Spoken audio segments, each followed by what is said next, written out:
Good afternoon again, ladies and gentlemen. Thank you for joining us, and thank you for being interested in city government. I'm calling this meeting to order. This is the City of Laredo Workshop. Today is March the 9th, 2022, and it's 12:03 p.m. We're meeting in City Council Chambers at 1110 Houston Street, obviously here in Laredo, Texas. Please join me in the Pledge of Allegiance and a moment of silence. I pledge allegiance to the flag of the United States of America and to the republic for which it stands, one nation, under God, indivisible, with liberty and justice for all. Moment of silence for any particular intention that you may have, we may have. To the repose of Jose Valdez, Sr., may he rest in peace. Amen. And for Fructuoso San Miguel, who was a police chief for the city of Laredo, may he rest in peace. For the Ukrainian people and the global turmoil that we truly are facing.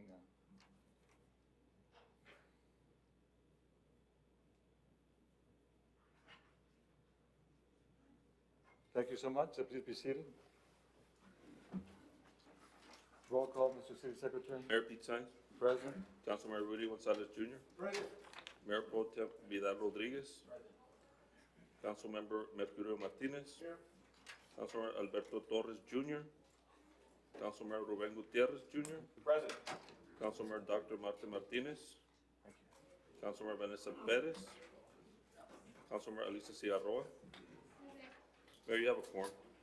Thank you very much. Moving on to citizens' comments. We have, you all have 15 minutes. I know we have some people that actually signed up, so we'll begin with those. Mr. Martins, Charles Martins. Yes, sir. Good afternoon, sir. Welcome. You have 3 minutes, please.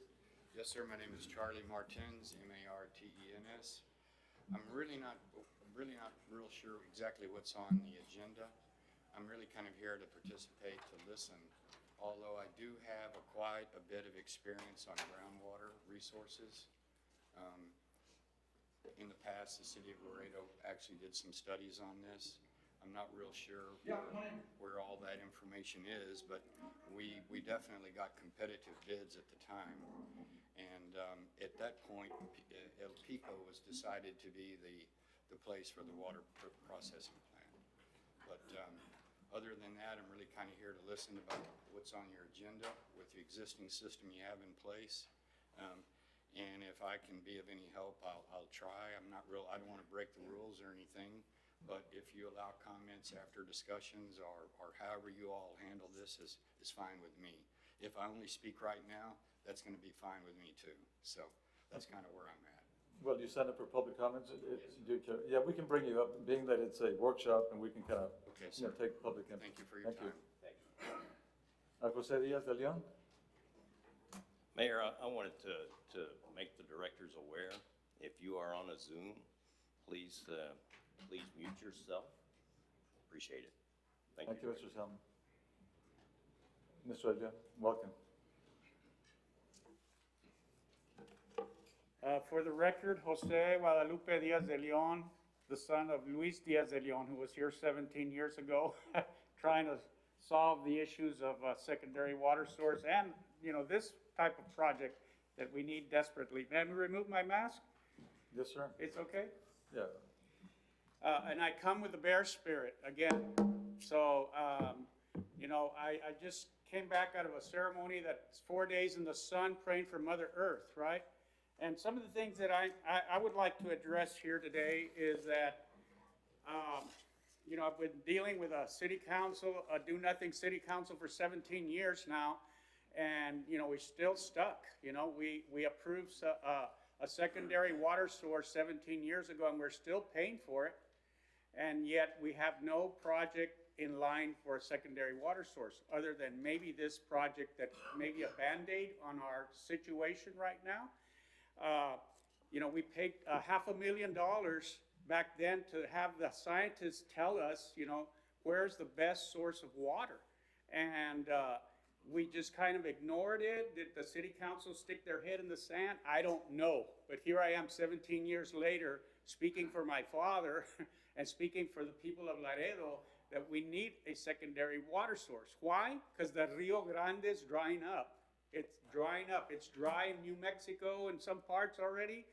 And we're seeing the climate change hitting us very seriously here in our area. We're in a drought-stricken time right now, not just here, but all across West Texas. And so what affects the Rio Grande?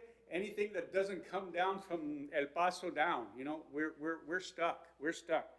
I would like to see a council of action. This is maybe one step toward something, and maybe sit down and negotiate again, right? Sit down and negotiate again, because 17 years ago, they had sat down with the legal department, trying to figure out what the best solutions, and then it got tabled 17 years ago. And here we are, the citizens still paying for that secondary water source, and we still don't have that secondary water source.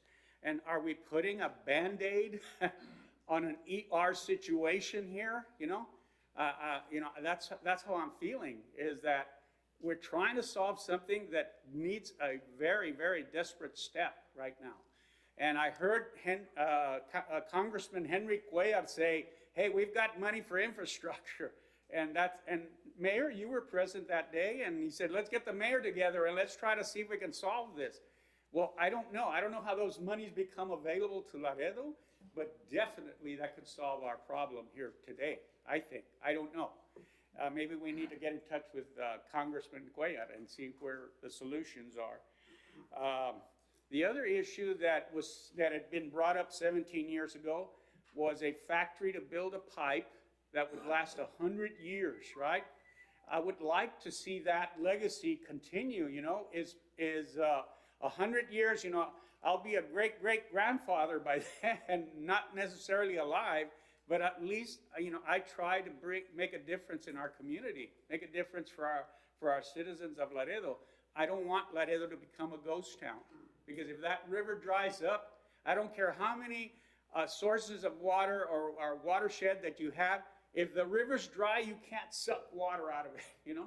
Yeah, but you have 10 seconds and at the 3-minute mark. I've got 10 seconds? Yeah, to wrap up. Okay. And we Well, can bring you I up want to to. thank you all for at least the opportunity to come up here and speak, and I hope we don't just put a Band-Aid on the situation here.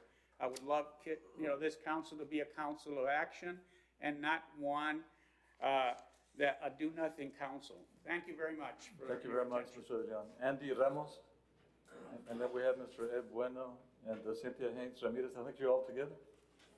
Okay. Buenas tardes, good afternoon, Mayor, Good members of afternoon, the City Judge. How are Council. you? The reason we're here is because we get funded through the City of Laredo to host our annual Latin American International Sports Hall of Fame induction ceremonies, where we induct people from out of town, from Laredo, from South Texas, and then we bring people from out of town. Like last 2 years ago, we brought in Anthony Munoz, who was the #1 pick of the Cincinnati Bengals. Out of the 100 best National Football League players, the 100 best, he's number 10. He was number 10. And he was an offensive lineman for the Cincinnati Bengals. And as far as offensive lineman, he's the #1 offensive lineman. So we try to bring people from out of town and from Laredo that have excelled and have made the Texas state playoffs, so that our youth here can see that si le ponen ganas, si se puede llegar to that level. And we came here to invite you and the rest of the City Council to please, if you want to help us attend our function, not this Saturday, but the following Saturday on March 18th, and to help us give out some of the plaques that we're gonna give the honorees that are coming in, so that you can see what we do. And that, you know, we would appreciate if you can help us also by being there and accompanying us there. And at Yeah, this time, is held, I'm gonna ask, excuse me, this is held at the Country Club, correct? Monday? Country Club, correct? You know, where is this held? the It's event? Country Club. At the Country Club. Yeah, go ahead, and do that. My name is Ed Bueno. I would just like to extend a most cordial invitation to each and every one of you to be with us on Saturday evening, March 19th, at the Country Club, 7 p.m. That's when we'll break food together. And once again, this is a very joyous occasion. It is joyful in the sense that we recognize the youth of our community. We recognize professional people that have excelled in the area of sports. And for that, we're indeed very, very grateful. We'd like to point that out to each and every one of you. Please do not forget, join us. A cordial invitation to you and your family to be with us that evening. This is a family event, Saturday, March 19th at 7 p.m. at the Laredo Country Club. Thank you. Thank you very much, Mr. Bueno. Ms. Ramirez, I'm welcome. just gonna kind of go over what they've already said. They stole my lines. But, yes, we're here to invite all of you all on the city council to our event. I know the mayor has attended. It's a wonderful event, and we have a table for you all. I will be calling your secretaries to see if you will be attending, and we hope that you will. And we really would, what we like to do with the city officials that do show up, or the city council, is get you all to help us make the presentation to our honorees. And this year, we have David Sanchez, Coach David Sanchez from United High School, the first Hispanic winningest football coach. And we have two softball teams, two girls softball teams that went to the state tournament in 1986. And we have a Little League team from 1972, I believe, that they went to the state playoffs as well. Most of you know Sammy Moreno and Manuel Blinker Perez. They were the coaches. And we're bringing in also a state finalist basketball team from Roma. So it's a really good mix of people, different sports. So we really hope that you all will join us, especially those of you who have never been to our event. It's a very nice event.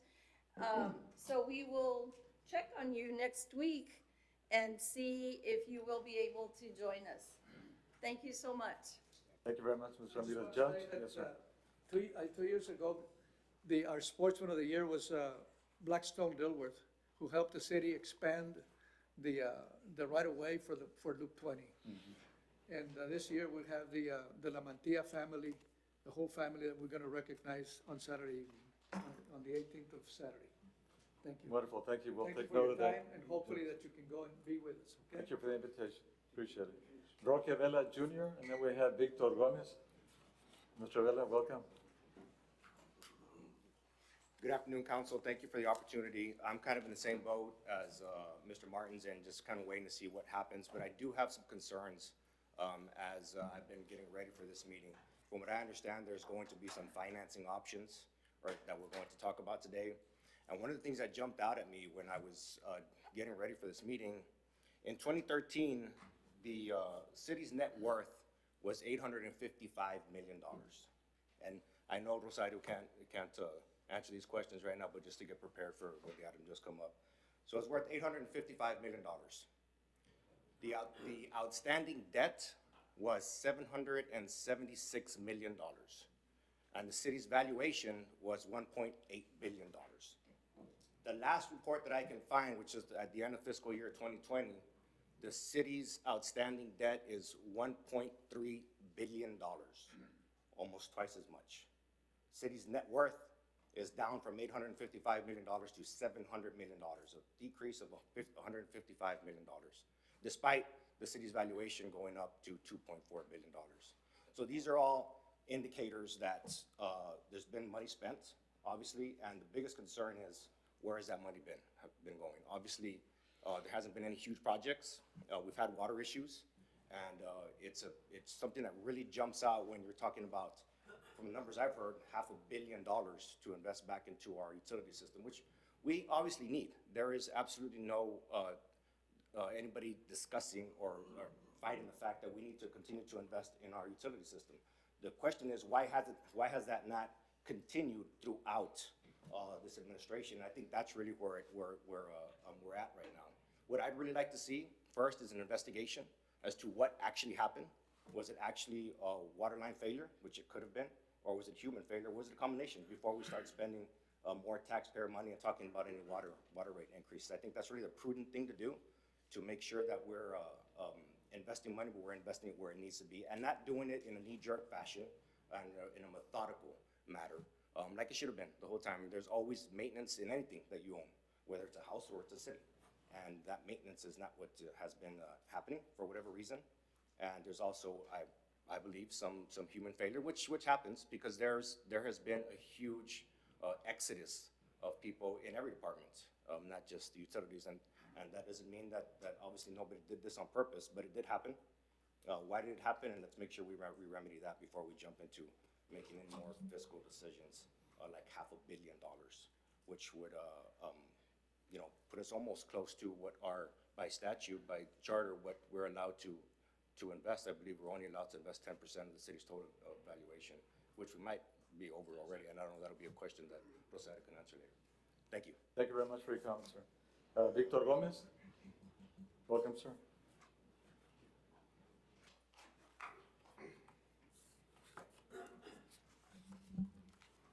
Good afternoon, Council. My name is Victor Gomez, and I come before you to consider, before considering water rate increases one more time, consider the following. We already have a scheduled yearly water rate increase that started in 2019, that most of, the five of you passed, increases that started in 2019, and yet again increased 2020, 2021, 2022, and 2023. These increases are in the order of 5% for the water and 6% for the wastewater. They are on top of the previously scheduled rate increases of 3% yearly. How has that money from these water rate increases been spent? How will it be spent in the future? Who should be accountable where this money is going? Does Ms. Cabello have a spreadsheet or a way to explain to us how those water rate increases were disbursed, what that money was spent on? Did it go into the general fund? Did it go for infrastructure? Another problem is personnel problem. We had our assistant city manager, Mia Riazul, who was in charge of the utilities department for 5 years, and he was supposed to be overseeing the infrastructure. And what does he have to show for? I mean, why didn't he warn us, or why wasn't he aware of or investigate the infrastructure? Instead of him being put on a notice, he was given an increase and a promotion. He's now earning $88 an hour when he should have been dismissed, as I said back in 2019, when we had the water ball notices, and he went before Laredo Morning Times. Yeah, would you hold your thought? I think, Mr. Mayor, Sullivan. I would just request that any comments from the public not be directed at individuals, whether it be staff or council. If you can show us that courtesy, if you don't mind, Mr. Gomez. You can speak in generalities, directors, past directors, that sort of thing, yeah. Okay, well, just front page news, October 15th, 2019, front page, Mr. Riazul stated, yeah. He stated, was on the record, that it was better for the city to be fined than for the public to be given scary water boil notices. That was the front page newspaper back in 2019, October 15th. Thank you very much. Thank you for your comments, sir. I believe those are the comments that we have that signed up. Oh, no, there's two others. Go ahead. Loretta Negron, Communication Administrator, for the record. Mayor, City Council, I have two written comments. One is from Mary Lou Garza. The city needs to be proactive in the maintenance of our water situation. The city needs to rescind the budget for takeout food for council. Some of our constituents cannot afford a restaurant meal, much less steak dinners. sell all properties that the city holds. These properties are not bringing in any tax revenue. Rescind this hilarious retirement package that council voted on. Part-timers are not eligible for retirement incentives and free salary increases. Stop discretionary funds. This council and mayor have been disgraced with their finger pointing. Man up, step up, or get out. The next one is from Ana Menchaca. Water is a basic human right. Early civilization since the recorded existence of man has centered around a reliable water source. Mayor, city council members, and city management, we need reliable sanitary water. This has been an ongoing issue now for several years. Perhaps the city of Laredo should put all their pet projects on the back burner and fix our water issues first and foremost, once and for all. Let's stop spending millions upon millions of dollars on sports complexes, murals, statues, and to restore our old buildings. Stop and fix the water issues. Give the citizens basic services before all the unnecessary wasteful window dressing. The mentality is like we have a home with a hole in the roof that's leaking water profusely, but instead of fixing it, we're going to put an ordinate water fountain on the front lawn.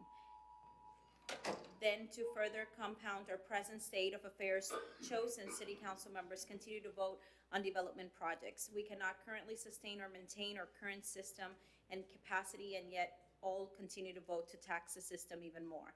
Enough already. It's time for the work for the citizens of the city and not the special interest groups. Fix our water issues once and for all. That's it. Thank you very much. And I believe that this gentleman made an attempt to get online. No, that's fine. Yeah. You have every right to speak. Go ahead. My name is Fernando Baldasso. I'm representing myself just as a Laredoan. My comment is the following. I think the main objective of City Council and the mayor is to make the life of Laredoans better and to spend our taxes wisely. I think before we spend a single penny on fixing the infrastructure, we need to get to the root of the problem. And the root of the problem are not the pipes or the valves. The real problem we have embedded in the city are the hiring practices. We are hiring people who do not meet the qualifications for the positions as a political favor. We are firing people that are qualified and putting us in situations where we have to spend over $1 million on consulting firms to do the job of the engineer we fired. We wasted more money defending ourselves from the lawsuit that we eventually lost. The city of Laredo fired the wrong guy, as the 49 District Court documents show. There are so many questions to be answered before you go out to borrow any money. Mayor, why are we closing a 36-inch main when we broke a pipe that was 12-inch on Frost in Monterrey? Have you asked the engineers that? We have 12-inch valves, then we have 20-inch valves, then we have the huge one, which is the 36-inch valve. Why close a 36-inch main water line when you could have closed the 12-inch or the 24-inch? The answer is simple. You have unqualified people that were appointed by a higher up as a favor doing the job. Before we spend any taxpayers' dollars, we need to find out who put an unqualified employee in the position of an engineer. Before you go out asking for loans, you need to find out who told the city employee to do 400 turns on the 36-inch valve until he cut the huge valve in half. Before you tell the citizens of Laredo that you're going to put us in debt with over $500 million, you need to find out who gave the order to this unqualified person to do 400 turns on the valve instead of the required 300. You need to find out why shut down a 36-inch main water supply when the original pipe that was broken was 12-inch. That person is responsible for leaving more than 50% of the city without water for over 2 weeks. So before you get on any plane, Mayor, please find this information. Fix that human resources issue and save yourself a trip. I'm sure there's some infrastructure that needs replacement, but that's not the reason we were left without water for such a long time. The solution might be firing the 2 or 3 main culprits that created this chaos and mess instead of putting us in debt with $500 million. Mayor and City Council, please remember that Laredo is the poorest city in the nation with the highest property tax in the state. At this rate of spending, the city government will create a Laredo we can't afford. And by the way, a 36-inch valve that was cut in half by the city of Laredo employee is about $36,000 and not $500 million. Thank you for your comment. Thank you for your comment, sir. Anyone else? It's a workshop in a public forum here. No one else? Thank you. Yes, Mr. Selman? Mayor, are we ready to begin? Staff report, yes, sir, go Workshop? ahead. Okay, the workshop, I'm targeting an hour to an hour and a half for this workshop. You have the presentations in front of you. What we're gonna do is go through a process, and we anticipate needing future workshops. Rather than trying to deal with all the financials in a single workshop, what we want to do is to bring the council and the public up to speed in terms of what a water system is, kind of how it operates, how it looks, and then there will be a clearer understanding of what's in front of us in terms of capital projects. At the end of the workshop here, so that's what we're gonna do.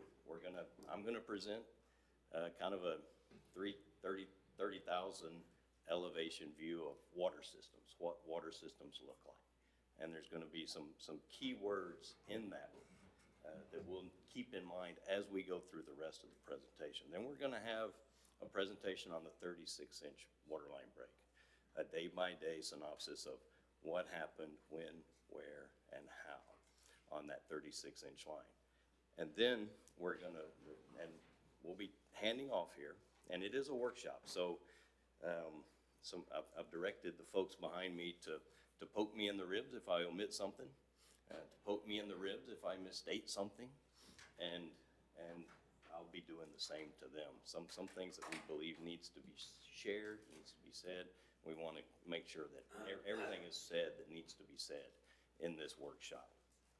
And the idea being that at the future workshops, we'll then cover the master plan, bonding, financing, we'll discuss water rates, we'll talk about our secondary water sources, and we'll talk about development and growth and how it impacts the system. But then we'll also talk about establishing that CIP. All of that we anticipate coming at a future workshop, not at the workshop today. What we're looking to do today is bring everybody up to speed with an understanding of water. Now, many of you understand water, but some of you may not. And many people in the public understand water systems, but some people may not. And what we want to try to do is to elevate everybody's understanding to at least a certain level so that the discussion can be had and understanding could be had in terms of getting to solutions. As far as future workshops, are you anticipating something within 2 weeks? Because, time obviously is of the Mayor. essence here, so we need it. We're looking at having turnaround on these workshops. That's exactly right, Mayor. Okay, good. The workshop today, a couple of weeks, the next workshop. If it takes 3 workshops, it takes 3 workshops. But we want to make sure that everyone has a clear understanding of the issues, the needs, and how they're gonna be funded. Thank you very much. Any questions or And comments? that can't be done in a single workshop. Mayor, our I just wanted to make a quick comment on future workshops. Could we schedule these at 5 or 5:30 so that we could give the public the ability to be present?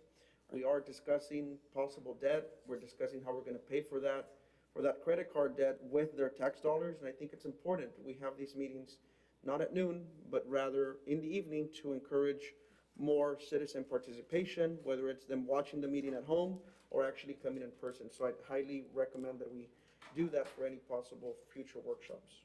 Very good suggestion, thank you. And the other thing, we do have a council member that's not here today. No, he's here. Okay, Doctor, thank you for that. Hey, Don. Anyways. Okay. For the record, we have Dr. Martha Martinez now with us. Okay. So, with that, Mayor, I want to go ahead and launch and start talking about water systems and what a water system is. Go ahead, please. The water system is the water system is broken into 3 key elements. You've got production, transmission, and distribution. And you've all got a copy there of this presentation. That's for you to make notes on, put your questions on. Those questions may not be able to get fielded today, but we'll be fielding them at a future workshop. So if we can't field a question today or we don't have the answer for you, we would at the next workshop. So this is what it looks like. And if you think of your system like a tree, so you've got, the tree would represent your storage. And if you look at this, you've got your production, and we know where those are. We've got production, and then we've got transmission to a point of distribution. So that transmission line goes to a water storage tank or an above-ground tank somewhere. Sometimes you see. Sorry, yeah, do we have a? For the public, because we're not getting anything. Yeah, I was gonna ask the same question. Do we have a graphic? Okay, thank you. Okay. And Mayor, the presentation's much easier to look at than. Yeah, hold on, I think Mr. there's a Selman, question. I just have a concern. Where's our attorney in case we have any questions regarding financing? She is en route. Okay. Just wanted to make sure. Yeah, thank you. Thank you. We can, just a moment, while we get that up.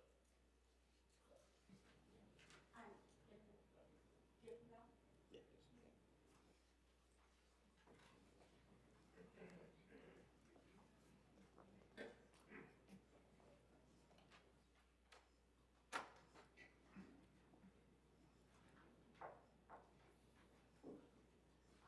Looking at that, Mayor, no one told me I was bald in the back also.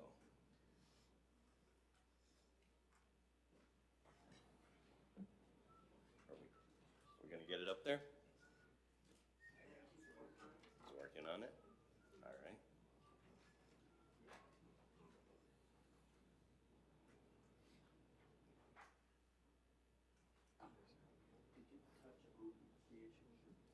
No, no, we just talked. Oh, yes, when you were walking in, we discussed it.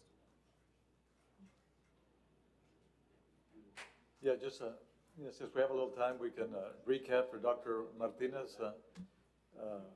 Mr. Selman said that we would have a series of these workshops, and, there's just so much information that we need to have them. I'm gonna say something really quickly. So I just came from clinic, and you guys can see me in my scrubs, right? And so I'm a working individual, and I work, and I think, the majority of people in Laredo work as well. And I think it's a disservice to those people, 2/3 of which did not have water, that we would do this at noon, when they don't have the ability to participate. And I want to say that on record, that I did not want to be here and participate, because I think it's incredibly unprofessional on our part to not include all the individuals in the city that want to participate in this. I know that this is a series of meetings that we're going to have, that we're going to start figuring out the system, as is our responsibility. Now, this should have done years ago, but ni modo, we're gonna do it now. But the problem is that there are a lot of people that are angry, upset, disappointed, that feel frustrated, and they want to voice their frustrations. They want to voice their opinions, and they want to be present for this meeting. The fact that we can't give them an opportunity at this particular meeting, the first meeting right after we had a water boil notice and we had an emergency that happened that basically decapitated our water system, is beyond preposterous. And I'm ashamed, and I'm disappointed, and I'm sorry. I apologize to the people of Laredo. Those that are working people that can't be here today, I apologize to you, that you don't have an opportunity to speak and to be heard and to listen to our plans. And I hope going forward that we'll change that, but this should have been done today. This is a travesty. People are upset, and they have a right to be upset at us. And now with this, what are we hiding?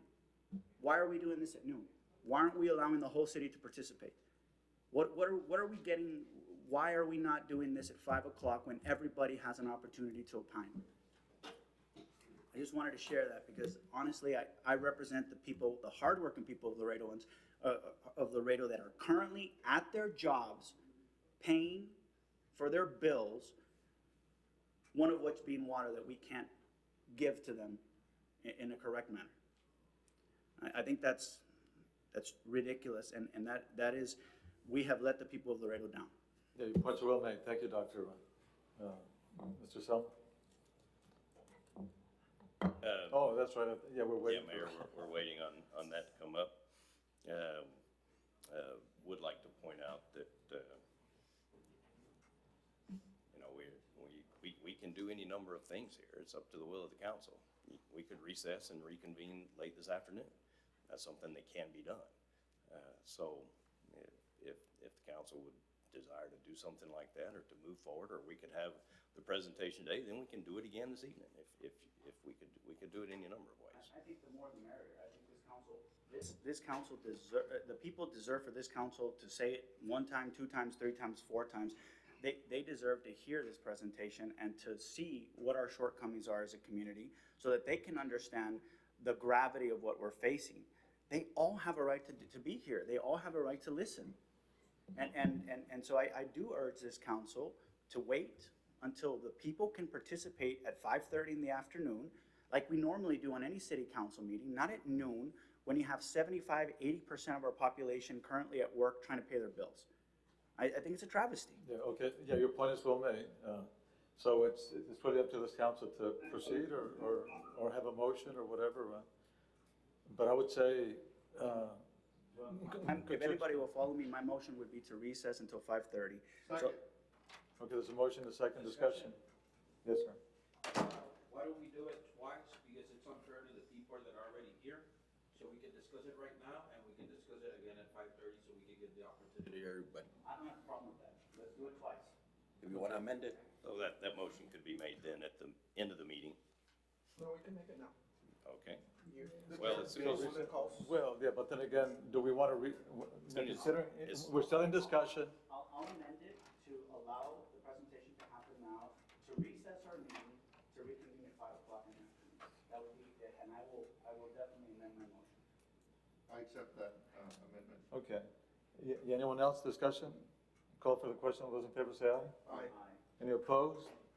None opposed, not seen, not heard, motion carries, okay. okay, Mayor. Okay, we have the graphics. We do have the presentation up now. Again, going back, what we'll do is a water overview, a discussion of what a water system kind of looks like. And that would be applicable to any water system in a municipality of our size in particular. Then we'll talk about the events that transpired in the week that 36-inch transmission line failed. And then we'll talk about our integrated master plan, and really be talking about, I'm not getting real specific into projects, but more talking about how we got there with those projects. And then the action that we would be looking for after this discussion is to give staff the directive to move forward on that 36-inch line and design of that. Just as a quick note, we have submitted several projects to the Water Development Board in the first process of review on water projects. So we submitted 8 water projects and 5 wastewater. Okay. So this is what a water system looks like. It's got the 3 prongs. You've got production, transmission, and distribution. The distribution line is the one that's in front of your house that you get direct water off of. And what's part of that distribution is that above ground storage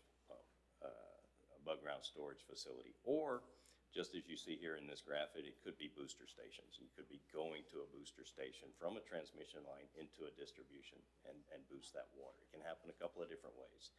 And the idea with that is that you're maintaining a better constant pressure. Once you get into a gravity feed off of a above ground storage, you're dealing with a constant water pressure. One thing to understand as we go from production to transmission to distribution, it operates everywhere except in distribution. We operate under variable pressures. So sometimes we're filling those tanks with a higher pressure, and sometimes we're filling them with a lower pressure. We're pushing less water into them. We kind of went to school on that with our SCADA system. We were physically, everything that we did during that, every news conference, we were in real time on our SCADA systems. There was somebody sitting at a board deciding when to move water and how much water to move and how fast to move that water into those storage tanks. I thought there was a question. Well, No one outside is listening. Am I not loud enough? Do No, I need to it's get not- loud? It's not you, it's Pat. There's some issue. Okay, so we do have audio problems. Well, it kind of defeats the purpose of, you're educating us, but we need to educate the public as well. For 5 minutes? Yes. Let's see if we can resolve this, within the next 5 minutes, and we'll give you an Okay. update. And we need to resolve it. Yep. Okay, Right. so Yes, we do. let's recess for about 10 minutes. Thank you, Mayor. Yeah. Thank you. We'll be back in about 10 minutes.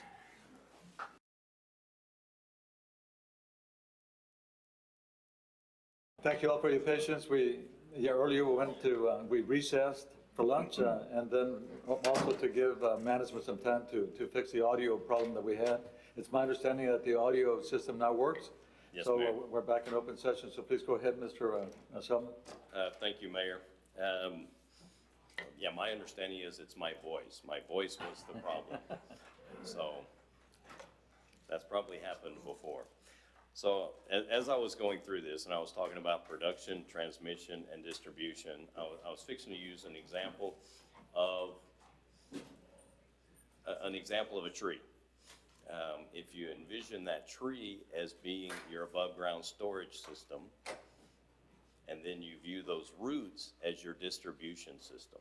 That's what's happening from a water tower or from an above-ground storage system. The water's going into it, and once it leaves that, it's being distributed to the neighborhoods and to the users and being metered off of. But it is important to note that whenever you use a transmission line for distribution, or the inverse, you use a distribution line for transmission, you've compromised your system. And I think we've got a couple of instances, we won't talk about them here today, but we've got a couple of instances where we have had to use transmission as distribution and distribution as transmission. And there's fluctuating pressures in that transmission line. So going to that, again, our 3 points: water production, transmission system, and distribution system, which is your water lines. And our water source is the Rio Grande. And we've talked about alternative water sources. We think that's for the next workshop. Talk about those alternative sources, increasing our water portfolio. That's what we need to do. We know that. The treatment plant, we have 2 treatment plants, both at Jefferson and El Pico. That's our water production side. The transmission system is your large pumps, your large lines, and your storage tanks. And then right behind that, right underneath that, the root system, underneath those storage tanks, is your distribution. And those are new water lines that extend from those tanks to homes and to businesses. And you can see there on the right side of this slide how that is accounted for. Your rates essentially pay for that entire system. Except, of course, new construction, and that'll be talked about a little bit later. The distribution lines are built by the developers, but the maintenance of them falls into your rate system, okay?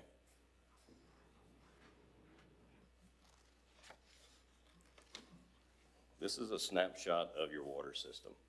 It came into effect in 1882.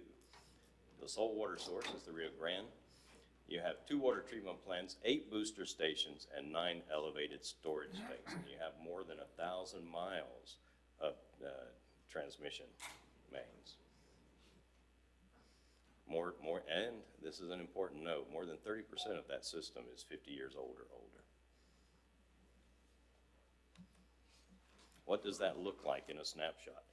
This is a visual of what you're transmitting. You've got your treatment plants identified on this map on the left. Shows the Pico plant and the water treatment plant over on Jefferson, and you can see there the transmission lines going from those.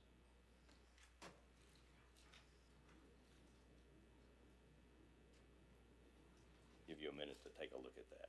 These are just the transmission pipes that are 24 inches or greater. This is not all of the pipes in that transmission system. So you can see as there's spiders, and you got the zoom in on from the water treatment plant to the line storage tank. Want to talk about the water system for half a minute, and let me get you up to speed on MGD. Not everybody knows what that acronym means. It's million gallons per day. That's million gallons per day. So in 2020, you can see that we're producing about 40 million gallons per day at our combined water treatment plants. And we have a good capacity in terms of the water that's available for these purposes, for the purposes that we're this is based on our current consumption and our current growth rates. We're in good shape. I did reserve the right to give the good news while everybody behind me has to give the bad news. The good news is we do have a water supply. Now, it's not going to put us in the industrial market for heavy water consumption. Like many of you are aware of a couple of the projects over along the Gulf Coast where they're 10 million gallons per day consumers. We're not going to be in that kind of industrial market. But in terms of our growth trend, we're in very good shape. And this is that represented in a bar chart. You can see that our current supply is about 55 million gallons a day, and we're producing about 39. And then as you go up through the years, in the next 50 years, we're still in good shape with those water plants at our current consumption and current trend of consumptions.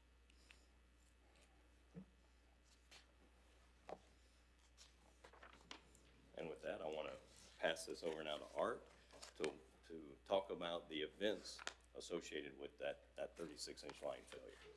Thank you, Mr. Selman. Do we have any questions for Mr. Selman or comments? None? Thank you. Mr. Garcia, welcome, sir.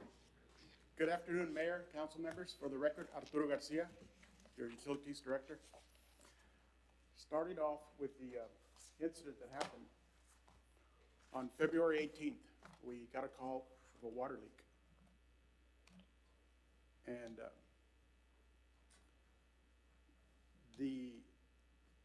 what happened is we send our crews out to check the water leaks. I'm going to show you some pictures right now. I'm going to jump over to some pictures that kind of show. This is what we saw out there when we went out to look at the leak. Crews were out there. We received the call. We find out we've got a leak in the area on Frost, the 100 block of Frost. We attempted to isolate that leak on the 36-inch transmission line. When we isolate that, we have to shut off certain valves in the system so that we are able to go access and try to repair that line. Sometimes some of these valves will not completely close, or sometimes they'll get stuck. The valves will not function properly. One of those valves, we had to remove the mechanism, the gearbox that activates it to get it repaired, to adjust it, because as they opened it up, they found out that the mechanism was not lining up. So it just fell out. It could have been done by pressure or age, different things that can cause it. That was done early in the morning. Once they were able to get that gearbox back on, they were able to shut that valve, but it did not completely seal. But it gave them enough opportunity to where they can open up other hydrants in the system to drain it to allow us to work on the pipe. After that time, crews went in there, excavated the area, and they worked through the night, excavated it, identified the water leaking in the system. When they found out what they had, as they were digging, they were putting in the first clamp. We had these clamps in stock in our warehouse.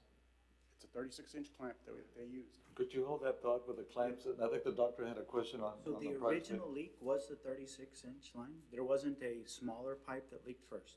No. It was just, it ruptured? This occurred right there on Frost. And that picture that I'm showing right there, that's where that leak occurred, on the 36-inch line. Wait, Art, you answered that question with no, but the answer was yes. The original leak occurred on a 36-inch, not a 12-inch. Okay. Thank you for correcting me. And second, just quickly, and because we did hear a public comment regarding this, Mr. Selman, did we check how often these valves are currently being inspected? Because apparently there was a problem with the valve, which is what somebody told us in public comment last time. But one of the instructions that we gave was to see if we were checking or not checking these valves. We do have crews that go out and exercise the valves throughout the city. Had this valve been checked? That valve in particular, I would have to say no. Not, Why was this valve not checked? I would have to go back to look at the record. I could not give you an answer. How often are these valves supposed to be checked, Mr. Solomon? Mayor, we'll get that information for the next workshop. Okay. Do you have any other questions regarding that, so they can make note of that and they can bring the answers I next time? think, Can I do a follow-up on your question? I want to keep going, but I will defer for now. But I do have a point that I'm trying to make here. Go ahead. Okay. So- If we don't have the answers, you can bring them next time, but go ahead. Dr. Martinez's question was, how often should these pipes be checked? And I think a question of, we'll get back with you to the next workshop, personally isn't acceptable. I think that's something that you as a department director should be able to answer. How often should they be checked? You should check the valves at least once a year. There's our answer. So we need to make sure that staff can answer questions to us the way he did right now and not defer anything to the next workshop. It's important we get these questions answered now if we have the answer available to us. Thank you. And just quickly, because I want to get to a root of what I think is one of the root causes of what we're dealing with. So these valves are supposed to be checked every year. They were not checked, right? That's correct? That's what you Only said? this one was not. This one in particular This one in was not. particular was not exercised in the time that I've been able to review. Historically, I don't know. Okay, so which department is responsible, which subsection in your department is responsible for checking these valves? Our distribution crews are the ones that take care of the valve maintenance. Okay. We have two crews that all they do is valve maintenance, repair. They work with the developers to do and isolate different areas. Do we have a current log, Mr. Solomon, a current log of how these valves, or when were these valves exercised or repaired? Do you have a log that shows us when these valves that are designed to bypass the system to ensure that this doesn't happen, when that happens? So I just, do you have a log? We keep a log of the work orders that are issued where we go out and exercise and work on those valves. And do you have a system in place to systematically check valves? That's our attempt with our crews, is to check the valves, but again, we have a lot of valves in our system. Yeah, let me ask you this. Yeah, hold that to Mr. Selman. I would think that you're conducting an investigation, and that not obviously, council is conducting this investigation, which I think is proper. But are you simultaneously, conducting something to see exactly what happened and what failures? Obviously there was a failure there that occurred. Other than the breakage, especially now saying that the valve didn't work. So are you, on that, or plan to get on it, or what's your, being the city manager? That is my plan. Okay. Yes. Okay, thank you. Mayor, Yeah, go if I ahead. may, real quick, Yes, sir. is our internal auditor here, so she could go ahead and come in and write down all these questions that we have, so for our next presentation, that we find out they're actually addressed and no question gets loose or gets forgotten or goes unanswered. So Well, do you want to make a motion? Our internal auditor is virtual this time. Oh, okay. can we have her in? Yeah, she should be. She should be in here. I'm here. Well, the reason why I think this is important, Mayor, is because we're about to embark on a journey to replace, and rightfully so, because we have aging infrastructure, but we're about to embark on a journey to replace $500,000 or $400 million or $600 million worth of infrastructure, when truthfully, something that happened here was a procedural problem. This was what I'm understanding is that this was a manpower issue, either lack of training or improper maintenance of valves, or something along those lines resulted in this. So before we go out and indebt the city to another $500 million or $400 million or $600 million in debt, I think we ought to be looking also to make sure that the way we're currently working our system, and that the people that we have working for it, which I know they work tirelessly, are getting the proper training that they need to to make sure this doesn't happen. Because it's very easy to throw money at a problem, but if it's not the root cause of the problem, then we have to be careful about just throwing money at it. With that point, Doctor, I do want to make a comment that's very, related to this. Sometime back before your time, Mr. Selman, this council retained some consultants regarding a prior boil water notice that created also, a lot of concern for the community. And we had asked that this consulting firm, assist us not only with the water quality, but I think basically, to review the entire scope of production and transmission and distribution. If I'm mistaken, please correct me, but I thought we had these overseers now kind of looking at that and kind of looking at our procedures and see if we have the proper procedures or had proper procedures in place. So please look into that and see, because, my understanding was that, this is why we hired them.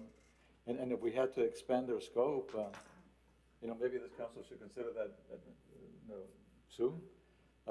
But I thought that they were already engaged for that, to review I'll just all say of that. currently, right now, I'm not getting the answers that I think that we need to hear. I'm hearing that there were logs through work orders, but that we don't have a complete listing of those logs, or at least I can't see that these valves were exercised.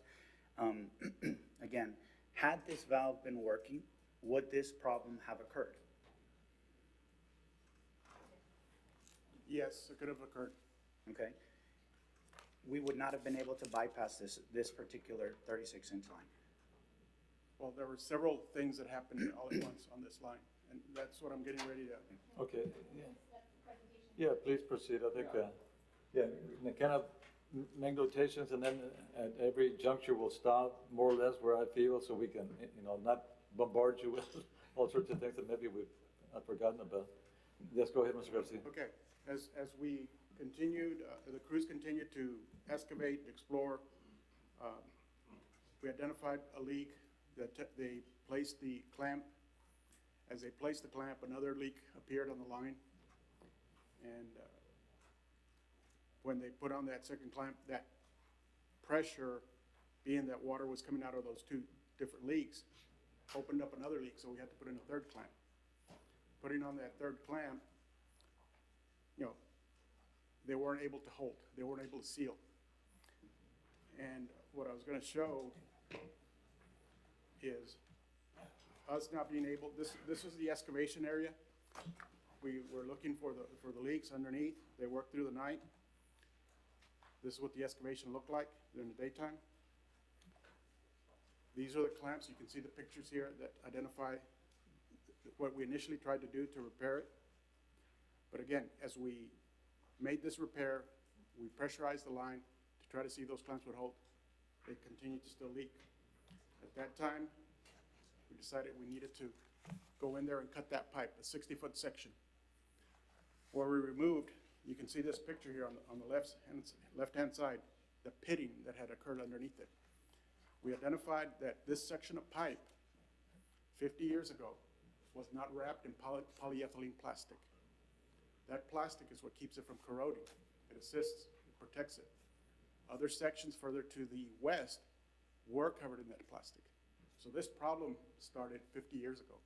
Over time, that pitting, the corrosion, brought it to this point, because these pitting are throughout the bottom of that pipe.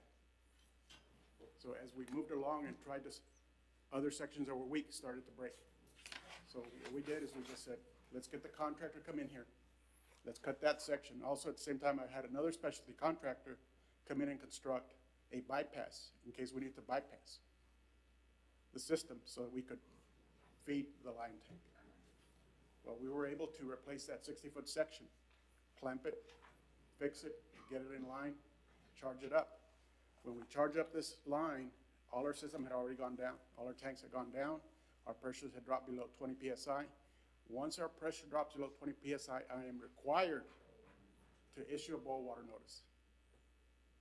I did that night on the 18th. I called the state and notified them that we had issued a boil water notice because of low pressure. But this is what we had in the ground. This is what came out of the ground. We replaced it, repaired it, charged up the line. It's a slow process because there's air that accumulates in those pipes. We had to bleed that air out in the system. Crews were working at night. I had my inspectors. We also had TEEX help us with some of their public works people come in. Cities offered assistance. We got assistance where we could. And as flushing the system, we were also able to maintain what the conservation people were doing. We're able to push the water further out into the system. We weren't able to build up our storage yet. Once we got the line working, we were able to evacuate all that air, bleed out that air out of the line. Then we were able to charge the system and start gaining on our tanks. As some of you saw, some of our tank volumes started to build up. Then that conservation again helped, so we could store more water, so we could handle that peak when people use our water more in the afternoons and the evenings. And then we were able to regain. And my concerns were, what if there's more damage to this line like this? What if it occurs somewhere else? Then we ordered more pipe material to have it available, because we had one clamp that came in from Arkansas. We had it hot-shotted over here so we could have it available to make that repair. It wasn't successful, but we were trying to locate sections of pipe. We had a piece of pipe come in from Iowa so we could make this repair. And we got it here, we made the section, we put it in place, got it working, charged up the system. And then we were getting calls of air in the line, milky water. That milky water is the fine air bubbles that build up. We had, that air has to move to those high points in our system. We have to bleed out that air. Because sometimes what can happen is you can get an airlock in the system where those pressures build up so high that it can cause a failure in your pipes. So we have to bleed out that air. We have to be careful. We get those calls, we go out to those neighborhoods, we bleed the air out in those fire hydrants. It's a slow process, but once we build it up and we're able to charge it up, increase the volume in our storage tanks, then we can get the system running and balance it. Sometimes we have to isolate different sections. Another section that we had done, there was a pipe leak that had occurred at Lake Casablanca that goes underneath the berm underneath Loop 20. That was programmed to be repaired, but we hadn't had a chance to finish that repair. We had a contractor come in and help us to replace that, because that would have helped the 359 area. We got that working, running, so we could assist that 359 area. So it's the 12-inch is another line, part of the system that kind of aided to bring flow into the 359 area. Okay, let me pause you there. Do we have any questions or thoughts on the 36-inch line and the pitting? And I do have a question here on the 36-inch line. Was that a standard at the time for that 36-inch line to be wrapped in this polyethylene material, or was it optional, or do you know it back then? Well, being that there was polyethylene wrapping on the other section, it probably was required. It could have been that it was not placed, it was not inspected. I don't know. It happened 50 years ago. Okay. I have two questions, because I think it. On the 36-inch line.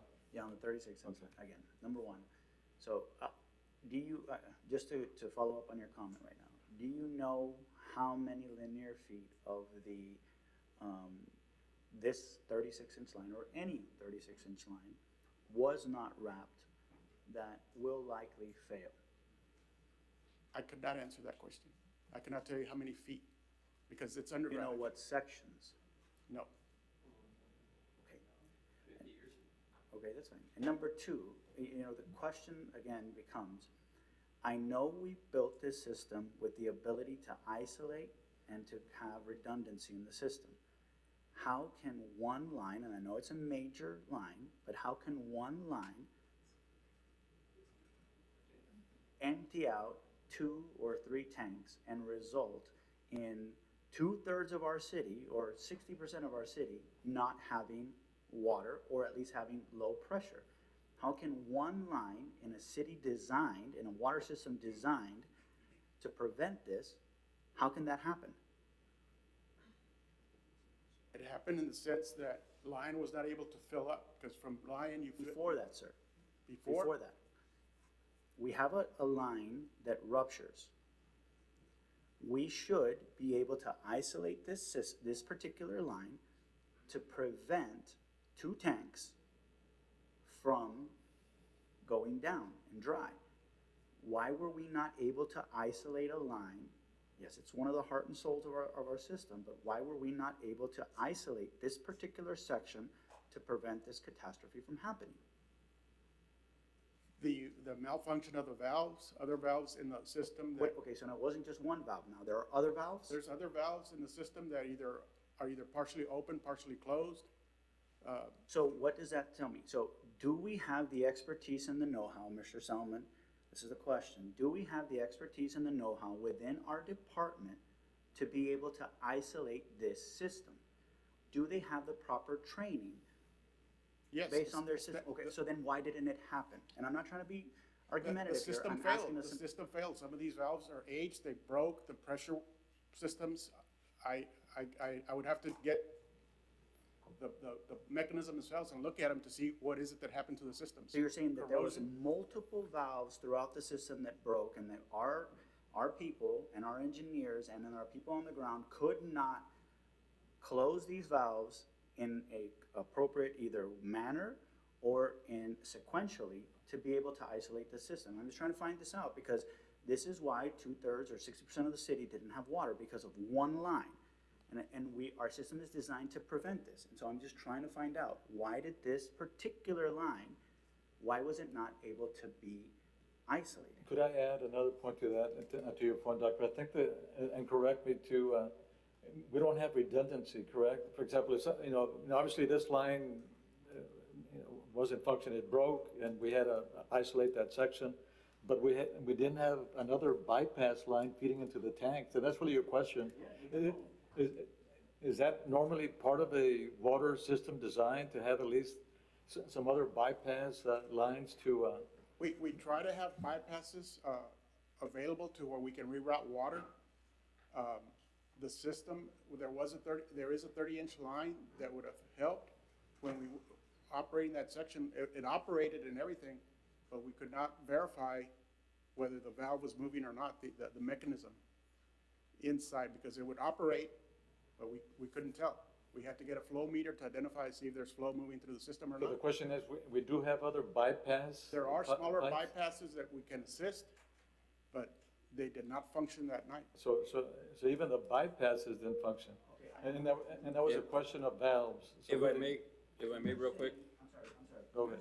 Yeah, Doctor, we'll go on. Because this is what I think the misconception is. I guess what I'm trying to understand here. To fill these tanks, this particular 36-inch line fills the tanks. Yes. Okay.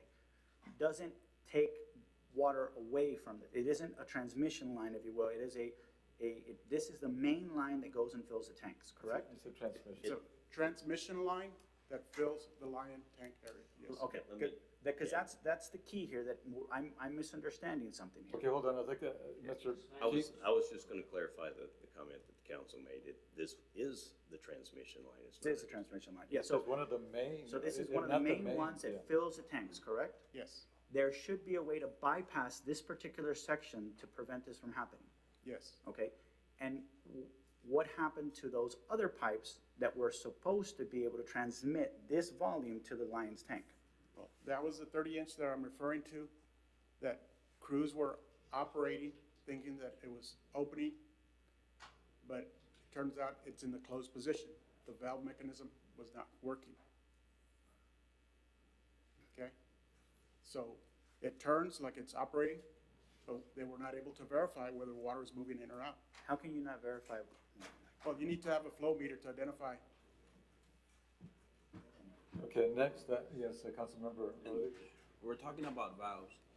Since this incident has happened, is our maintenance and repair up to date?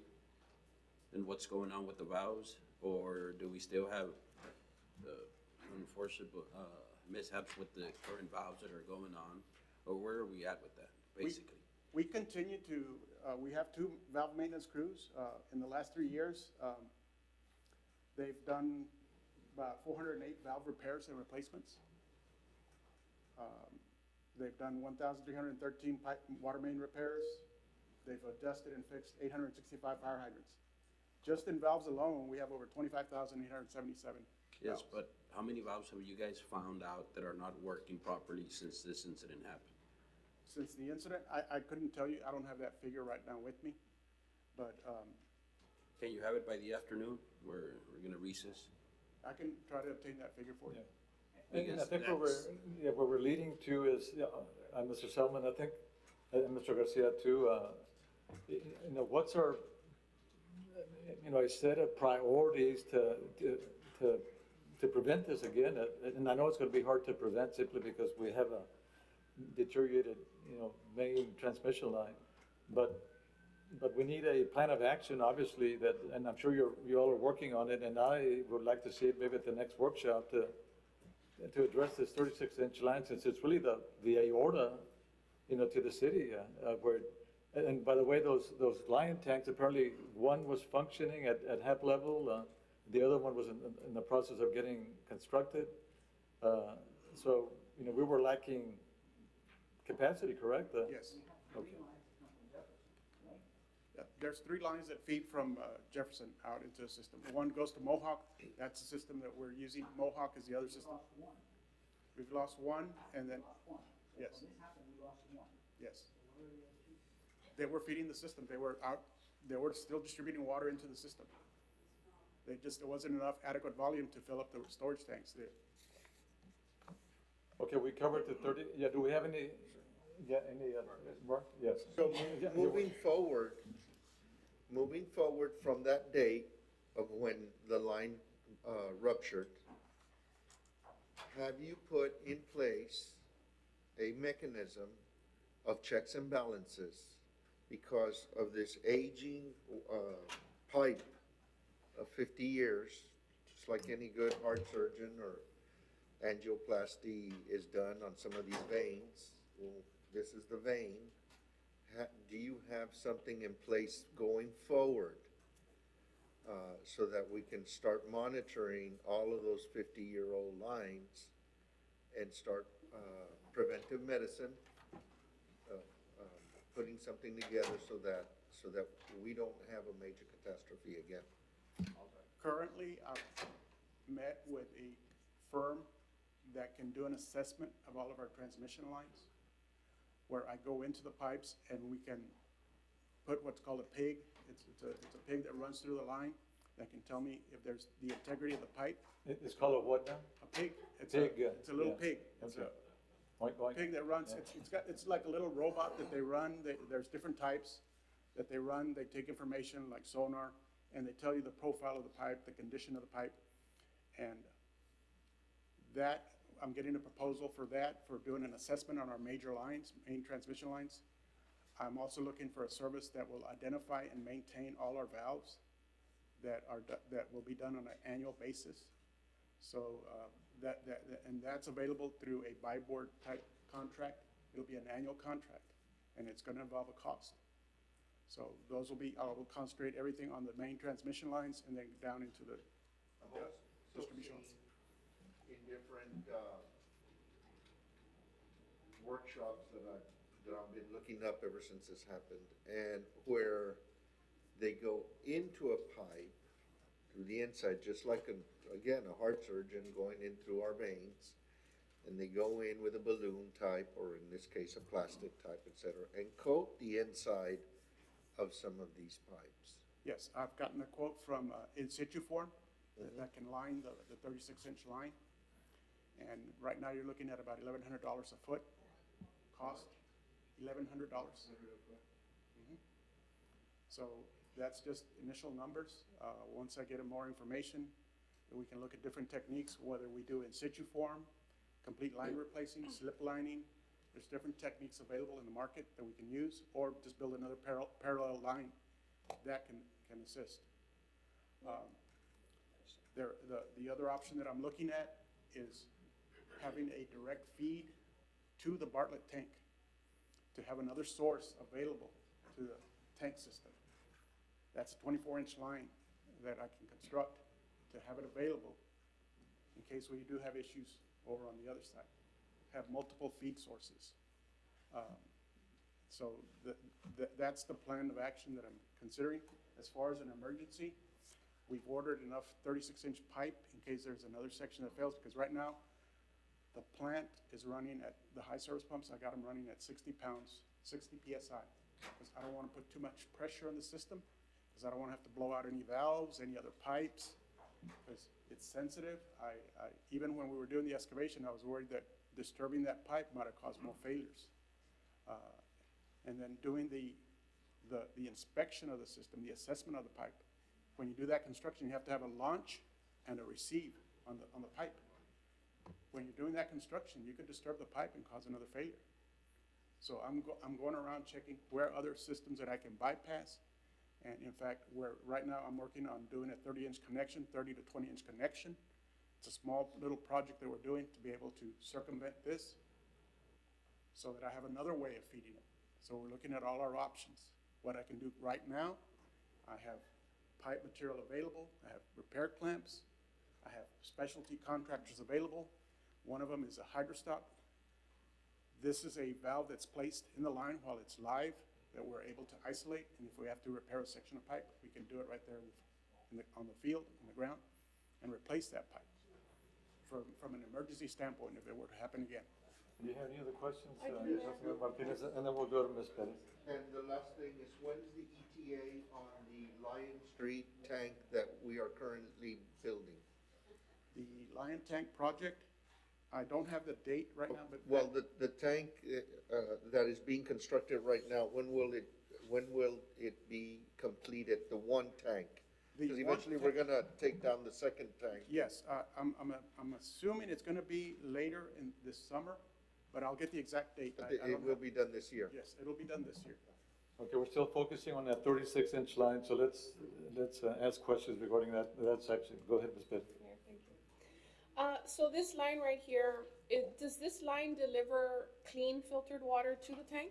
Yes, Okay, so it's got all these holes in it, right? yes. How do we know that the water that's been going from this line to the tank has Hold on, been? I think we need a quorum to continue the meeting.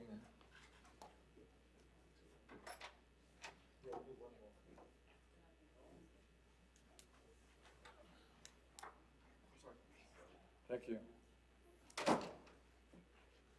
So how do we know that the water that has been getting to the tank has remained clean and drinkable like it was when it left the plant? We monitor the residuals, the chlorine residuals, as we leave the plant and as they reach different points in the distribution system.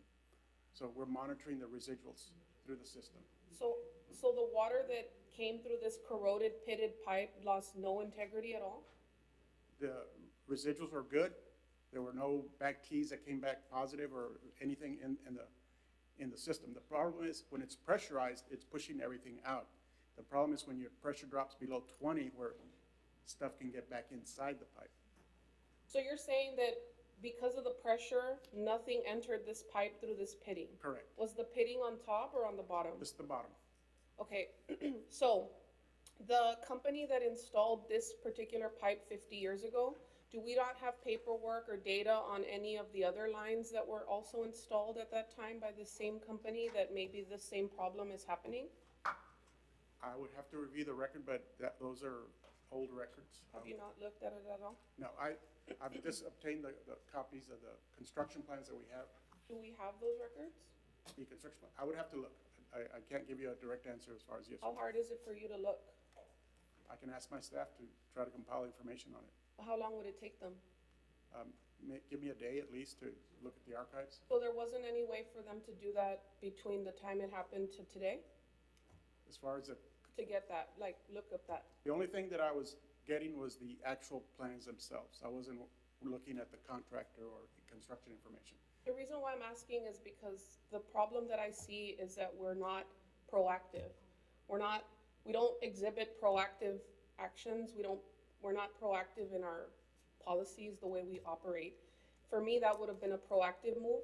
That would have been something that would have been like, oh, if we know that this line was 50 years ago, it happened here, what other, lines have the same problem? But you're saying that they didn't even look it up. So that concerns me because every time we have an issue, we're talking about, what happened, but we don't have systems in place to prevent anything. I mean, we know that there's parts of Laredo downtown that the water comes out of their faucet and it's not, it's brown. We know that, right?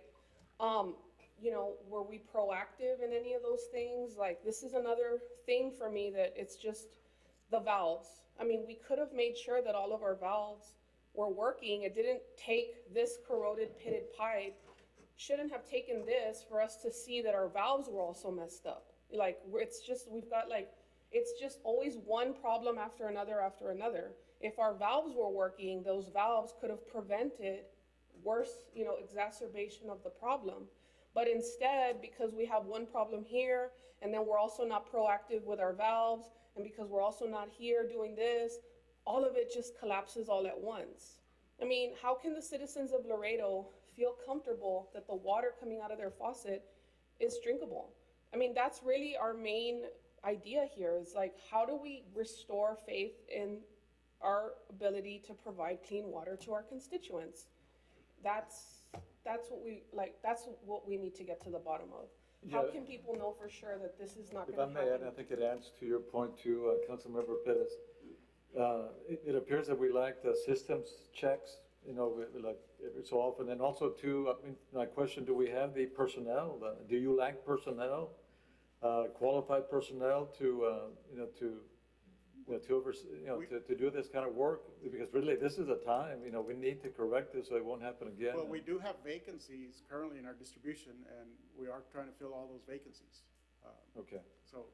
So that's an there's a ongoing need for battle. personnel and There's you a know, need for qualified personnel. Okay. And Yeah, the fact that we're now hiring consultants to do it, is that, Mr. Selman, is that customary to hire consultants or have people in-house, or is that a question of choice for municipalities? You know, how is? There's just variables on that, Mayor. Okay, that's fine. Depending on the magnitude of the work that needs to be done, the project, whether or not there's the expertise. You can have PEs on your team, but they may not be experts in certain elements of what would occur in the field. So again, it depends on the scenarios as to whether or not you would seek outside consultant or in-house. Thank you. Yes, ma'am. I had brought an initiative, I want to say at least 6 months ago, to look at everybody to make sure that they all are up to date on their certifications. You know, there was some pushback on that because we got caught up in like verifying whether or not they graduated from high school, and then we would verify their college, and then we would verify their certificates. You know, we need to be more efficient in the way we do things. I mean, where are we on that? Like, is everybody in the water department up to date on their certifications? I mean, if we're blaming personnel, we're blaming lack of personnel. Again, why didn't we have all of this? Why did it take a corroded pipe for that to come up? We knew we were lacking personnel.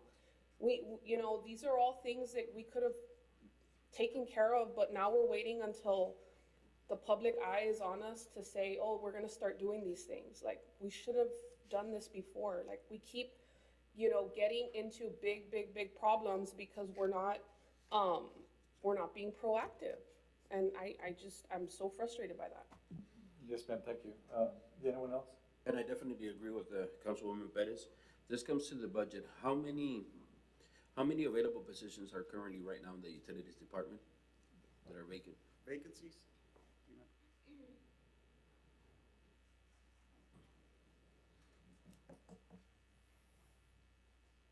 Good afternoon, Angie Cantu, Utilities Operations Manager. In the distribution system alone, we Oh, have. in general? In general, we probably have maybe about 50 to 60 vacancies. How many of these vacancies have not been filled since year, 6 months, 2 years? I'd have to go division by division, but there are some that have been vacant for a while. Distribution alone, it's very hard to fill. We have, you know, the laborers, mechanics, the heavy equipment operators, the truck drivers. We can't find anybody. Right now, no one's applying. And this is where I'm going towards that. In budget, this council had requested, and we had asked, because their wage, competitive pay wages, for people we won't have that turnover rate so much. But again, they have been attacking us. Management has told us no many times ago, and I said, you know what, if we have 60 vacancies, drop it down to 40 so we could go ahead and do competitive pay wages so people can be addressed So people can be fixing these types of pipes, people can be addressing these type of situations. Because we're lacking in manpower, the people are running on 1 hour, 2 hours of sleep, the people that are adjusting this pipe, how functional can you be with the lack of sleep? And it's bound to repeat, because as our director has said, we don't know how many feet or miles of this untreated pipe it already exists. It's already 50 years. So it's just a matter of time. And are we ready to address this situation? If it were to happen again, that's why we asked about the valves. These valves need to be addressed, because if it does happen tomorrow, hopefully these cut-off valves are now working in place, or if we need to address it with new valves coming in place, because we cannot have the residents of Laredo for another week without water. Could I add to that too, if I may? I know, Mr. Selman, in your initial comment, you did state that 1/3, or was it you, Mr. Garcia, that 1/3 of our system, either transmission and distribution lines, or beyond 50 years? Yes, the number was 30%. 30% of the system is 50 years. And I think we had over 1,000 miles, is it, or 1,000 miles? Yeah, it's in the. 1,000. Yeah, so that's, to me, 50 years and above, I mean, we can expect more of this. So, we need to get after this pretty quick. Thank you. Yes, go ahead. No, Mayor, I just don't, I mean, that doesn't, to me, that doesn't restore faith in the community when you tell them, expect more of this, because then it's like, okay, well, and now am I gonna have to make sure, check the faucet every day and say, oh, I can take a shower today, or make sure you guys get a shower, because we don't know if the water's gonna, cut off, and, these are things that we shouldn't be thinking or expecting the community to think about. They should have water. They should feel confident that the water that they have is drinkable. And I go back to what I said about District 8. There's people in District 8 that the water is not the color of water, it's brown. I mean, what are we doing to address even things like that? Again, are we gonna wait for another pipe burst or something like that to happen before we start? I mean, this whole thing with the, not having enough staff, we can't serve our citizens if we don't have the staff. So either whatever we need to do to figure it out, I mean, we've been trying, but it's not working. So we could talk about all day about what went wrong, and we can talk for hours and hours, but the public just, for them, it's like, am I gonna have clean water? Yes or no, because I'm paying for it and I'm not getting it. And that's the main thing, is how are we going to fix that? And if we keep making comments oh, well, it's gonna happen again, we're defeating the purpose, honestly. Yeah, We're not can I getting add anywhere. before the others speak as well? I think you bring a very interesting point, Ms. Perez. What I gather from your thoughts is that we may have to start storing water, good bottled water, say, for 3 or 4 days, realistically, because, the incidence of this happening is there, right? So, realistically, I think we need to prepare for that. And it's sad to say, but that's something that is very real. Go ahead. Mr. Garcia, if I may, what time frame do we have till we start putting these so-called pigs in these lines? When will that start happening, and when will we know how much time it's gonna take to start replacing these lines? Obviously, we know that they're very outdated. You're talking a line of 50-some years old. We have some that are 60-some years old. Correct. One particular going to Del Mar C, an area that I represent. That area was developed in 1964, and that's when those lines were put in, even before then. So we're expecting to have problems there very soon. Is there a plan in place to know when we're gonna start replacing these lines? Are the monies available, Mr. Selman, to start replacing these lines, these 1,000 miles of lines that we need to start replacing? Obviously, we're gonna prioritize them to which ones are the oldest. But do we have a plan in place for that already? We're working towards that plan and developing our master plan, identifying those areas that we need to focus on, where we need to replace. The assessment will get us to that point faster to identify what is happening underground, because a lot of this stuff is, you can't see it. We have to investigate it and assess it. And as far as working with the consultants, I'm already working with those groups to get proposals, to get scope of work, develop scopes of work, and I'll be presenting that to you all to take action. Do we have a time frame when they're coming in to actually start doing the work? I'm trying to ask for them to get them to me as soon as possible. I would need to visit with them again, to see what kind of timeline I have. I'll try to do it in 2 weeks to 3 weeks, get something. To start putting those processes into place. I think what Councilmember Bettis is asking for is just checks and balances. The city needs to come to a certain point when it comes to start checking ourselves as to what is going on, specifically when it comes to water. I've been here a year. There's already been 2 to 3 water boilers while I've been here. Something that is completely ridiculous, something the city this size shouldn't have to be dealing with, especially in this 21st century. It's something that you are the director of now, and it's something we expect you to be taking care of these issues. Yes. Specifically, be proactive, not reactive when it comes to these situations. So, yes. Thank you, Mr. Orsi. Thank you. Yes, Councilmember Torres? So I'm a bit puzzled at the comments we're hearing, right?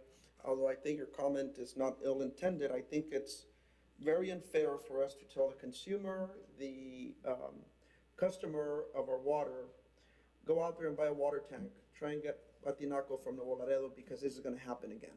It's ridiculous.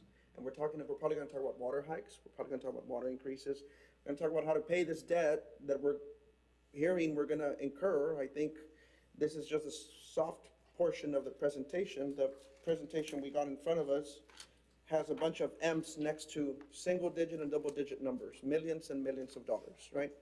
And for us to expect a ratepayer to pay higher rates, financing how we're allegedly gonna fix this throughout a certain amount of years and saying, start storing water now because we don't know what's gonna happen down the road is unacceptable, right? It's not just we're all part of the constituency that pays into this water fund. So we need to find a real solution, although the mayor's suggestion may be a very realistic one, right? God knows it may happen tomorrow again, based on the information you're telling us, right? It could. I cannot forecast, but I'm preparing the department to where we can respond to this faster, try to have a contingency as far as that feed line to Bartlett tank to be able to help. But what is, rather than hearing that start storing water for your independent household, what is the intervention? I mean, because I see a plan here that runs all the way to 2027. What happens between now and the next 5 years? Are we gonna have to store water and throw it out every month and continue storing? Or what intervention are we going to see now? Right, rather than hearing start storing water. Right now, as I'm speaking to you, we're doing small bypass systems to help alleviate the problem that we had. And we're identifying those areas, these smaller projects, for the problem areas that we encountered during this event. Those are small projects that are moving forward with the crews, identifying those critical valves, repairing those valves, repairing the gearboxes, and verifying if they work. I still have those specialty contractors available in case something happens so that I'm able to respond quicker. Something else I wanted to bring up, going back to making a point on Councilmember Bettis's discussion on personnel and the amount of vacancies you have, could the amount of vacancies you have be because of high turnover in your department? There is turnover. I know. Do you have high turnover? What's happening is sometimes some of these employees that are working in our distribution department, they go back to other jobs that pay more. They always leave because of pay, that they want more money. So has there been, some sort of way of increasing the pay for those positions? We're looking at increasing it. I know we recently had that increase that helped. So you've been, and I don't want to make this personal, but we've had, Mr. Garcia was there as assistant director, Mr. Rogers, Mr. Selman have also been there. My question, I guess, is we're barely starting to intervene on pay now, or have you all tried ever since Mr. Mia was there as a director? Because I'm trying to understand this, and if there's a high turnover, then I think either council directs the city manager to start some sort of investigation within your department. Is there, some sort of unhealthy work environment there? Is there issues? I was listening to the last civil service meeting with some situation you had going on, and I think all that contributes to the operations of a department, Mr. Selman. And, I mean, we really need to get to the bottom of this, whether we exercise our authority and powers, investigative powers as a council, and intervene if the city manager is not going to do this, or we have our auditor start going to specifically right now this department, which is, you know, an issue, to see what really the problem is. Because I mean, it seems to be not only infrastructure, it seems to be personnel. I got a call that there's some superintendents that are not licensed. I don't know if that's true or not, but I would hope that you can answer that question. Today. Superintendents are licensed. Or assistant superintendents, are they supposed to be Assistants, licensed? yes. They are licensed? Yes. And they're supposed to be licensed? Yes. Okay, so if we were to exercise our investigative powers and find that one isn't, something's gotta go. Because we're being assured right now that they're all licensed. So, I would like to make a motion to instruct our city manager to conduct, a audit, or have our auditor conduct an audit to ensure that all the employees that shall be licensed within the utilities department be licensed. And if not, I would ask our city manager to conduct proper intervention. Okay, there's a motion, a second discussion. Yes, ma'am. Councilmember, just want to make sure that, you know, if technically they may be licensed, right, we need to make sure that their certificates are up to date also. So, you know, if we. As amended. Yes. Okay. A discussion? No. No. Okay. Can I call for the question? Yeah, all those in favor say aye. Aye. Any opposed? None seen, none heard, motion carries unanimously. Thank you. Mayor, I just, as a follow-up on that, just want to assure the council that I'll do what I feel is appropriate. Yes, sir. Thank you, Mr. Sel. Yes, Mr. Gonzalez, did you have? No? Yeah, we're done. Okay, do we have anything else on the 36-inch line? Do you want to proceed? Yeah, you mentioned the 20-inch from Lake Casablanca. Do we have any questions for the gentleman, Mr. Garcia, on that? And that's a redundancy to the Bartlett tank, correct? The 24-inch line is a separate line that I was referring to, and then the 12-inch line. Oh, 12-inch line is the Lake Casablanca? Yes. Okay, that comes down from the Pico system? Not El Pico, from the Mohawk, No, system. but that water comes from the El Pico water treatment? No, it comes from Mohawk. It's being pumped from the Mohawk booster and feeds. Where does the Mohawk get their water? It from Jefferson. It's Oh, okay, it's one of the it's still other. at Jefferson, okay. So we have no El Pico water flowing into? Right now, there's a separation from that pressure plane. You got the El Pico pressure plane and then the Jefferson pressure. Okay, plane. so they're separate? They're separate. Okay, that's fine, thank you. Mayor, Yes, sir, go ahead. on the 36-inch line, so just to be clear, because the 36-inch transmission line is very important to all of us getting our water, because they feed the big tanks. They feed the tanks that feed the root system. And so that probably is your priority, is that correct? Yes, that is a priority. Okay, once those are secure and ready to go, if we have water line breaks on the root system, which is the smaller lines that put out the 12-inch or The 12, your 8s, your 6. coming into our houses, well, then those can be bypassed and Yes, they're those easier are to fix. isolated. You have more valves, frequent valves in the system. on Right, your and I small know that in my district, at least in the Heights area that was built in the early 50s, I know that we're having a lot of water line breaks, the ones going into our homes. And I know that you're just down my street, you're from the 1500 block to the 22nd 100 block. Just on my street alone, you've had 6 line breaks along the line. So Yes. I know this one's coming up. I know we have a project on Corpus Christi that's gonna be replacing those lines, this year. Yes, So- that's correct. Mr. Selman, I know you wanted to, you'll be asking for a motion on that 36-inch line. Do you want to wait, or do you want to hear it now? It's up to the council, Mayor. Yeah, I would so move that we proceed on whatever's necessary to replace, or whatever system that Mr. Garcia and the consultants and you all management deems necessary to fix that 36-inch line or even bigger. For some reason, I've been seeing that the intent all along was a 48-inch. Can you explain that before I continue with the motion? I believe one of the older master plans identified a 48-inch, but in reviewing what's happened with the addition of El Pico, because most of that flow is going to the north, But now, we don't need that much volume coming in through that 36, so we can suffice with a 36 right now. And also, we have also El Pico that's feeding the north. So originally, that was for feeding the north system. Okay, and along the 36-inch line, it's my understanding that we, as of 2019 or thereabouts, we did authorize management to go out on bonds to cover that, and that's currently covered under the debt service that we currently have, correct? So there's no need for that, for us to even consider a rate hike at this point to take care of that 36-inch line, correct? Correct. To address the immediate need right now for the 36, and I would also like the 24-inch feed line to Bartlett Tank, because that's, Okay. if anything else happens in the system, I'm Okay, able to. yeah, I would include that as well. So whatever it takes to do those two projects, and financing them, and obviously paying for them, and so on. Yes, is there a second? What was the motion there? Yeah, the motion is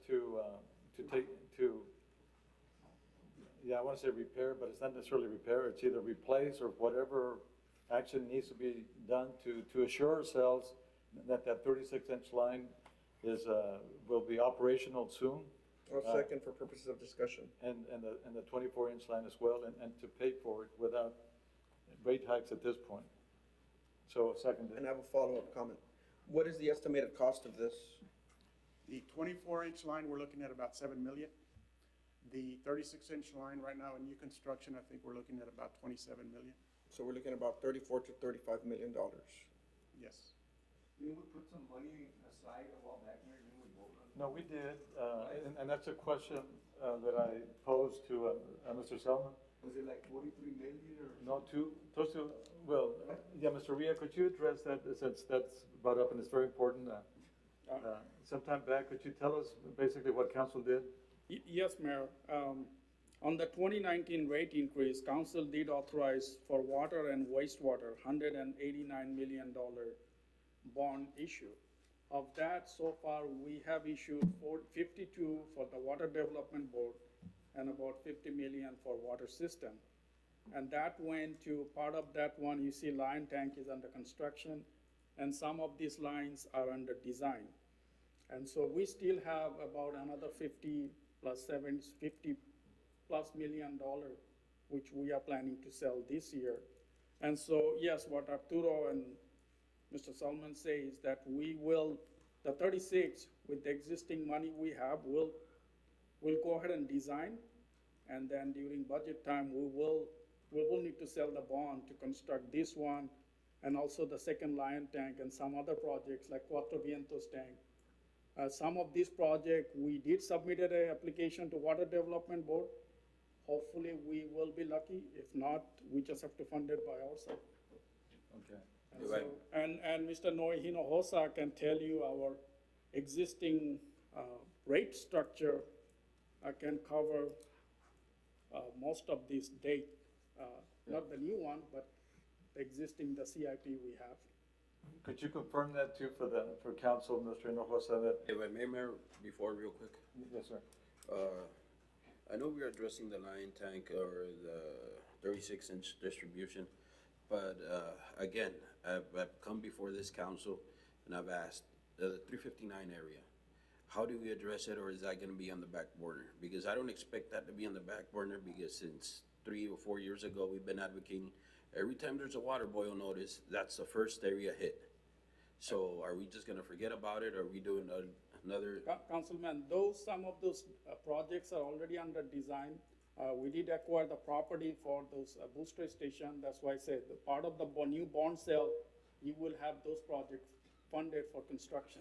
No, and I know about a booster station, but the problem is, how do we address it by getting water? Because if we're only sticking to Jefferson, and if this were to happen again, how do we get alternate lines over there to actually feed water into South Laredo? And that's, if you let the consultant finish it, those are some of the projects gonna be expedited also. To have a separate line going directly to South Laredo, unfortunately at this time, we don't have those. It goes from one tank to another tank to another tank. Okay, we have a motion and a second. Mr. Gonzalez? What's the time frame for those projects? those projects, I mean, Roughly.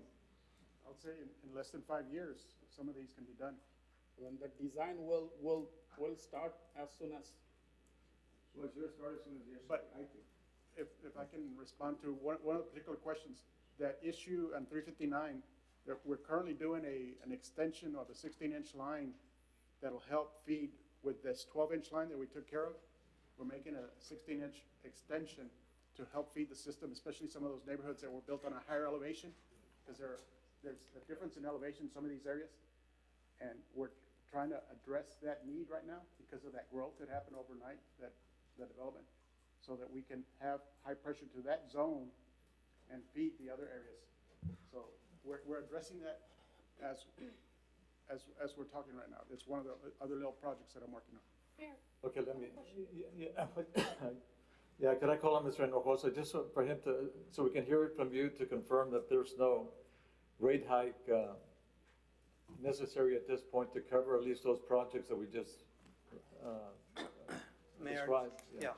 Noe Hinojosa for the record with the Stride Hinojosa and Company. Right now, what I understand is that during this year, there'll be a 5% rate increase for water. That's on your current, I think, rate ordinance. And without you having to do any further than this year, you can probably fund about 177. 177 million? Yeah, without having to do anything else.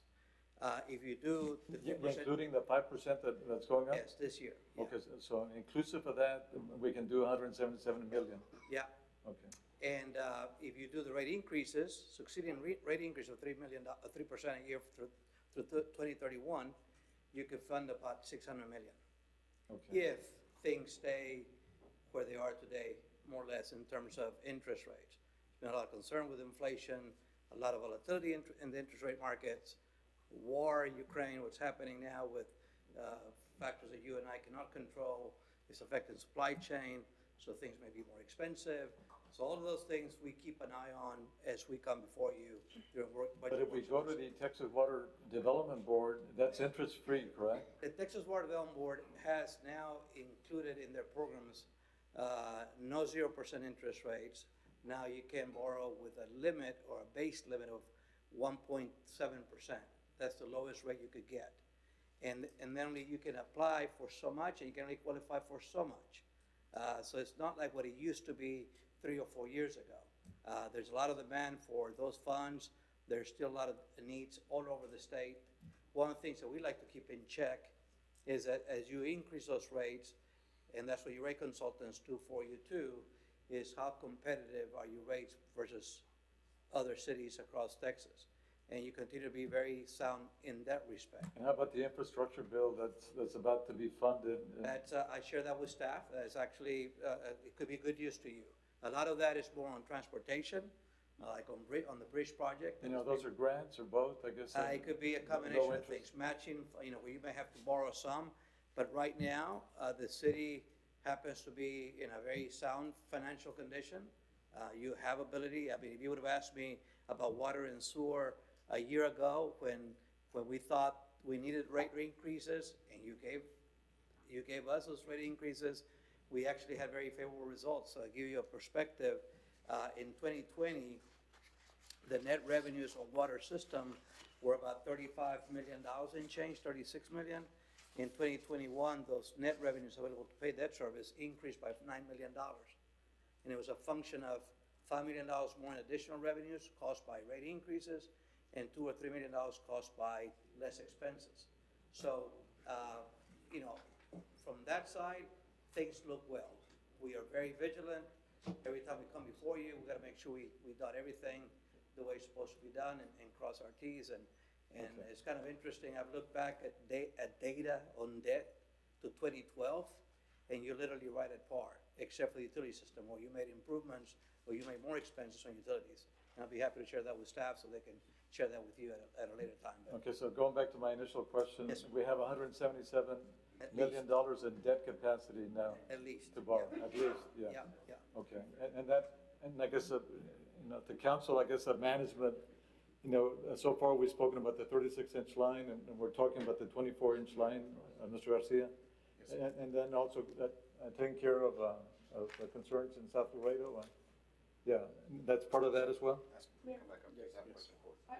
Oh, okay, Mr. Hinojosa, there's another question. Yeah. Oh, okay, so, are you all satisfied with that, council members for the South? Okay. Yes. Sir, question. You asked for a 3% increase over the next 10 years, 9 Yes. years to 2030. 2031, yeah, something. This council, or not this council, but the previous council in 2019 voted to raise the rates 5% every year for the next 5 years to 2024. Yes. So is that an increase that's gonna be added to the 5%? You're talking 8% increase Yeah, I for the think, next, I think for 3 this years? year, what I thought, instead of 3, it would be 5. It was the base, I thought, correct me if I'm wrong, consultants or staff, I thought it was gonna be a 3% increase, it went up to 5, this will be the last year you go up to 5. From here on, you got 3% increases through 2031. So think, So from the 5% that was voted on in 2019, It is well, we're reduced to 3, right, and into 24. yeah, But as of this year, you're asking for 3% to come back down to 3%. no, I'm not Or is asking that, for anything. or is that, well, no, to be able to fund the All project? I'm saying to you is, right now, if you do nothing this year, you have $180 million of capacity. Correct. If you do nothing based on numbers that were given to us on an You mean nothing in terms of? rate increases, in terms of rate increase, thank you for clarifying that. So basically, based on results that were given to us on an estimated basis, because they haven't been audited, your capacity should be at about 180, thereabouts, At this moment? at this moment. If you give us a 5% increase, and then 3% succeeding to that through 2031, you can have about 600 million of capacity. If you question why were the increases of the past put in place, because utilities has always been a challenge, and we have had a CIP. No, I'm not questioning that at all. I just wanted to make sure that it wasn't an addition to the 5%, so it'd be an 8% increase That over the has next to be, several years. yeah, no, it's not 8%, it's 5%. 5%. 5% for, through 2024. Through 2022, I've been told. Through 22 and then going down to 3% Right. at 23 and continue there till 2030, 31, yeah. 31. Okay, we got you. I'm always pushing, but with 2030 is fine. All right. Okay, great, thank you.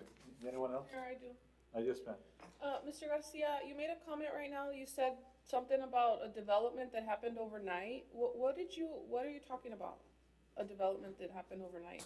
You said something, yeah, you said something about 359, and you said, oh, that development that happened overnight. No, there's, what I was referring to is there's a project that we're doing on 359, there's a connection. There's the growth that's occurring on the south side of 359. It's, that subdivision was built on a higher elevation, and it's causing us problems not to be able to meet the pressure. What subdivision is that? Las Fincas, I believe some of the areas there in Las Fincas. And what we're doing is we're having to extend the line from the booster station over into the system so we can charge it up to meet the pressure because they're at a higher elevation. Well, are we doing that, or is the developer doing that? Well, I require the developers to do that. It was part of the comment for the development. But because of the need with what happened, I'm gonna go ahead and do that and collect a reimbursement, come back to the council as a reimbursement contract. Well, you see, I mean, this is another, goes back to what I've always been saying, like, we grow, but we don't smart grow. We're not, you know, practicing smart growth. We're just growing and growing and growing and building and doing all these things, but then we come back with these problems. The problems, like, that go into the houses, those are not city-laid pipes, those are developer-laid pipes that, you know, are starting to burst in certain neighborhoods, looping of lines that didn't happen, that the developer didn't do when they put in the subdivision, and now we're having to go back and loop them. I mean, can we map out like smart development practices and follow them? Because we keep footing the bill for all these problems that have happened because we're pushing growth. And, you know, that's very concerning to me because the problems we're talking about are because we're in a rush to grow. And then, you know, there's problems down the line, and now we're talking about a water break, but now we're bringing up new growth as a part of the excuse and reason. So that's why I was concerned that you even mentioned it, because I don't think we should be blaming new growth on problems, and if it is a problem or it's causing a problem, then why did we approve it in the first place? And developments don't just go up overnight. It's a long process before they go, you know, actually break ground, so it didn't happen overnight. There were so many phases and stages of approval that nobody considered that this was going to be an issue. And now we're having another problem citywide and we're blaming new development. So, this is a big problem for me that, Thank you. our citizens are I having think to Mr. pay Martins for. has a comment. Yes, sir, go ahead. Yes, sir. Uh, And it's related to this matter that we're talking Yes, about? sir. Okay. I'd like to make a quick comment. We touched on it just briefly. The way to help yourselves and help our city is with the ID inspection of that pipe. It's commonly referred to as a PIG. Actually, it's a really intelligent device. This device will tell you about the integrity of your pipe, regardless if the holes are on the bottom or the top or the sides. I doubt, and I don't know, but I doubt if we've ever pigged our lines. I doubt if we have a pig launcher or a pig receiver. I think that it's very important for us to calculate the dollars after we have that ID inspection. We have to find out where our weak spots are in our system, and we're not going to be able to do it visually. In my industry, we pig regularly. We're handling oil and natural gas. These inspections with these devices are high tech. Could you also speak to the cathodic protection? Because these are steel pipes, and this is something that I know, You probably didn't have any cathodic protection, Pete. You probably didn't have any anode bags. Okay. I don't know. Okay, so that's another But point it's too. steel. And, these pigs, these devices will tell you the integrity of your pipe, regardless if it's steel, concrete, whatever you have. And it's also recommended to go very slow. But these people that will inspect your system, they do know what they're doing. And it's very key to help you figure Right, I out think we have some other gentlemen that will the speak to that. dollars. It's key. It's going to help you figure out your weak spots. Thank you, Mr. Martins. Yes, sir. Yeah, can we, yeah, let me call for the question, I think, because, see, unless this is more on the same, on the motion that's on the table? No? Call for the question. All those in favor say aye. Aye. Any opposed? None seen, none heard. Motion carries unanimously. Thank you. Mayor, Yes, go I ahead. do have an inquiry before we continue with this meeting. Earlier, we had a motion by Councilmember Dr. Marta Martinez to have this meeting recessed and then to repeat the meeting. Question for legal, unless Ms. Firth is nearby. Can we recess and repeat a meeting that was posted for noon? Or without giving notice? Correct, yes, we can recess, we just can't end the meeting and call another meeting, because that'd lack posting. So, but it was posted for public comment for a noon meeting, not 5, right, number 1. The recess, I understand, is legal. But how do we handle public comments? I mean, could we recess and come back tomorrow? Yeah, we can recess and come back whenever council wants. Well, not whenever council wants. I think we have a certain time frame. Comments. Excuse me? I don't think you'd have public comments at the 5:30 meeting. You'd just have the same presentation done again. Yeah, but Is we what I could- understood. But by way of council, we can vote for public comments, no? Once, Prepared for a 5 o'clock meeting, if that's the purpose, is for the public. Okay, I'm sorry, would you turn your mic on? because it wasn't posted. Yeah, hold on, go ahead. Ms. Hierro? It defeats the purpose of having the public engage when they're not even gonna know that we're repeating the meeting at 5. So I think we as council should. So do you want to bring the item back and we can reconsider? You want a motion for that and see what council feels? I think Mr. Selman. Oh, okay. Yeah, I just got a quick comment, Mayor. When you recess and then you reconvene, once you've reconvened, you're back in the same meeting. Right. Okay, we just did that for a lunch break. We recessed, we reconvened. Right. At any time in that meeting, there can be a motion to waive the order of the agenda. Whatever you want to go back to. Yeah. Correct. So if there's someone that comes here that wants to provide comment, or if you want to, once you reconvene, you could get a motion to waive the order of the agenda and go back to public comment. Well, anyone can just get That's- up and speak if the mayor allows them to. No, and I would, Right, and but this is. I the whole think we're intent missing the here. point here. The intention is if we recess today and reconvene tomorrow, the media will probably let the public, I'm trying to say is there was no public notice on the 5 p.m. For us to reconvene at 5 p.m. And the whole purpose of us making our, I guess, voices heard for our constituents on this 5 PM deal was not to, oh, well, let's just reconvene at 5 and no one knows, I mean, that we're reconvening at 5, but rather reconvening tomorrow, right? Or, I mean, maybe next week on Monday or something. I mean, I don't know. It's just something to throw out there, but that's why I was asking legal. We could only reconvene within a 24-hour period from the moment we temporarily adjourn. That's correct. It's 24 hours from the posting. So it'd be the 12 o'clock posting that would serve. So we would have to adjourn the meeting by before noon of tomorrow. Correct. You have to start the meeting before. Start the meeting, but adjourn at whatever hour. Correct. So that would still be impossible for us to start a meeting tomorrow at 5. Okay. Okay, yeah, let's go back. Yeah, we'll take, and apparently there's something there that we need to all discuss, but yeah, we'll bring it back. Yes, go ahead, Mr. I'd like Resky. to pass it on to the consultants, LAN, so they can present the master plan portion. Wonderful, thank you. Hi, welcome, sir. Good afternoon, all. It is good to be back and to see you all. Yeah, your name again for the record? Charles Shoemate with LAN, or Lockwood Andrews and Denham. Is my slide up? There we go.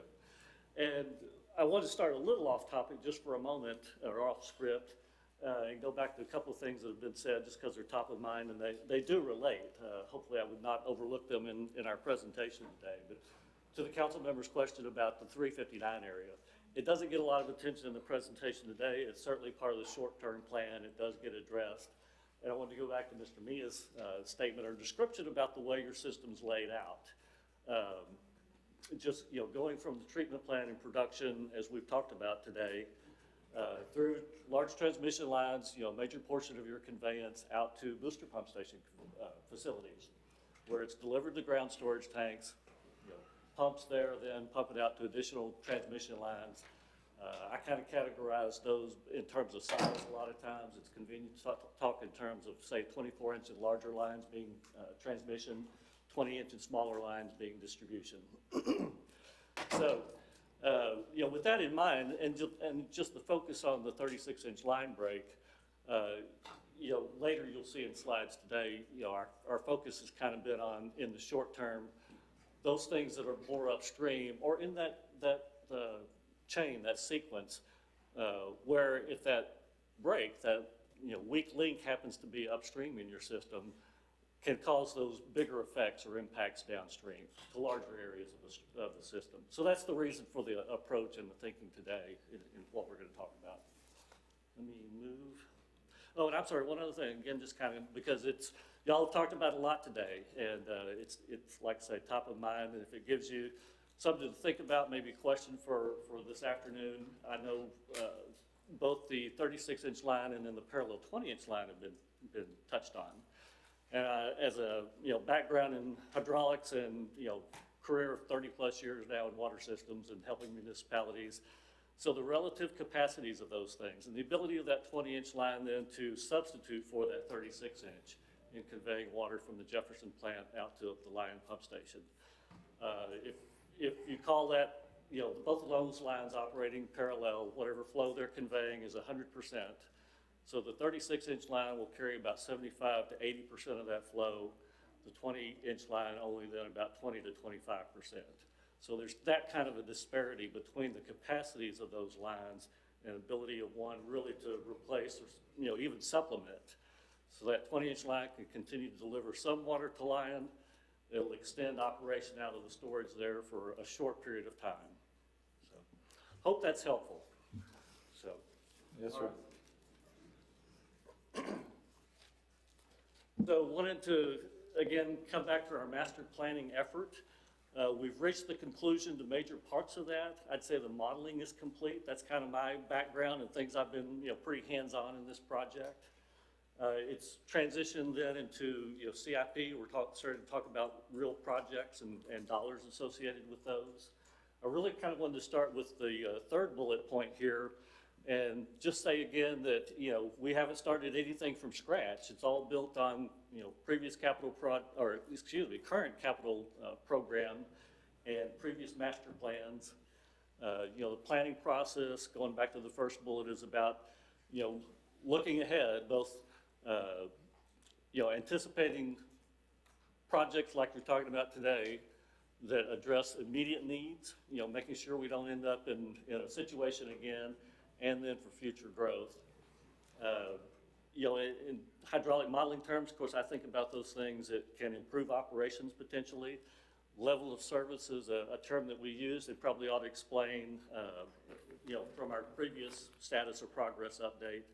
A lot of times we think or talk about that just in terms of pressure, but that thinking can certainly be extended in a lot of ways to, redundancy and reliability of the system and things that we ought to talk about as well. And that reminds me too, I guess the term bypass is used, and I've kind of thought in my mind, what are we trying to achieve, or what are we talking about maybe, and be sure we, using consistent terminology and we understand, what it is we're talking about and addressing the problems correctly. And so the word or way that I might talk about that instead of bypass might be redundancy. It's that parallel capacity.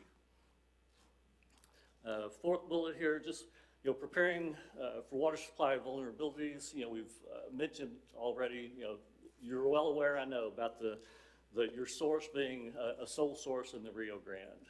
And then again, the 36-inch line break and those emergency outages, and just the potential for those things, and how do we either avoid it entirely or certainly minimize the impact when those things occur.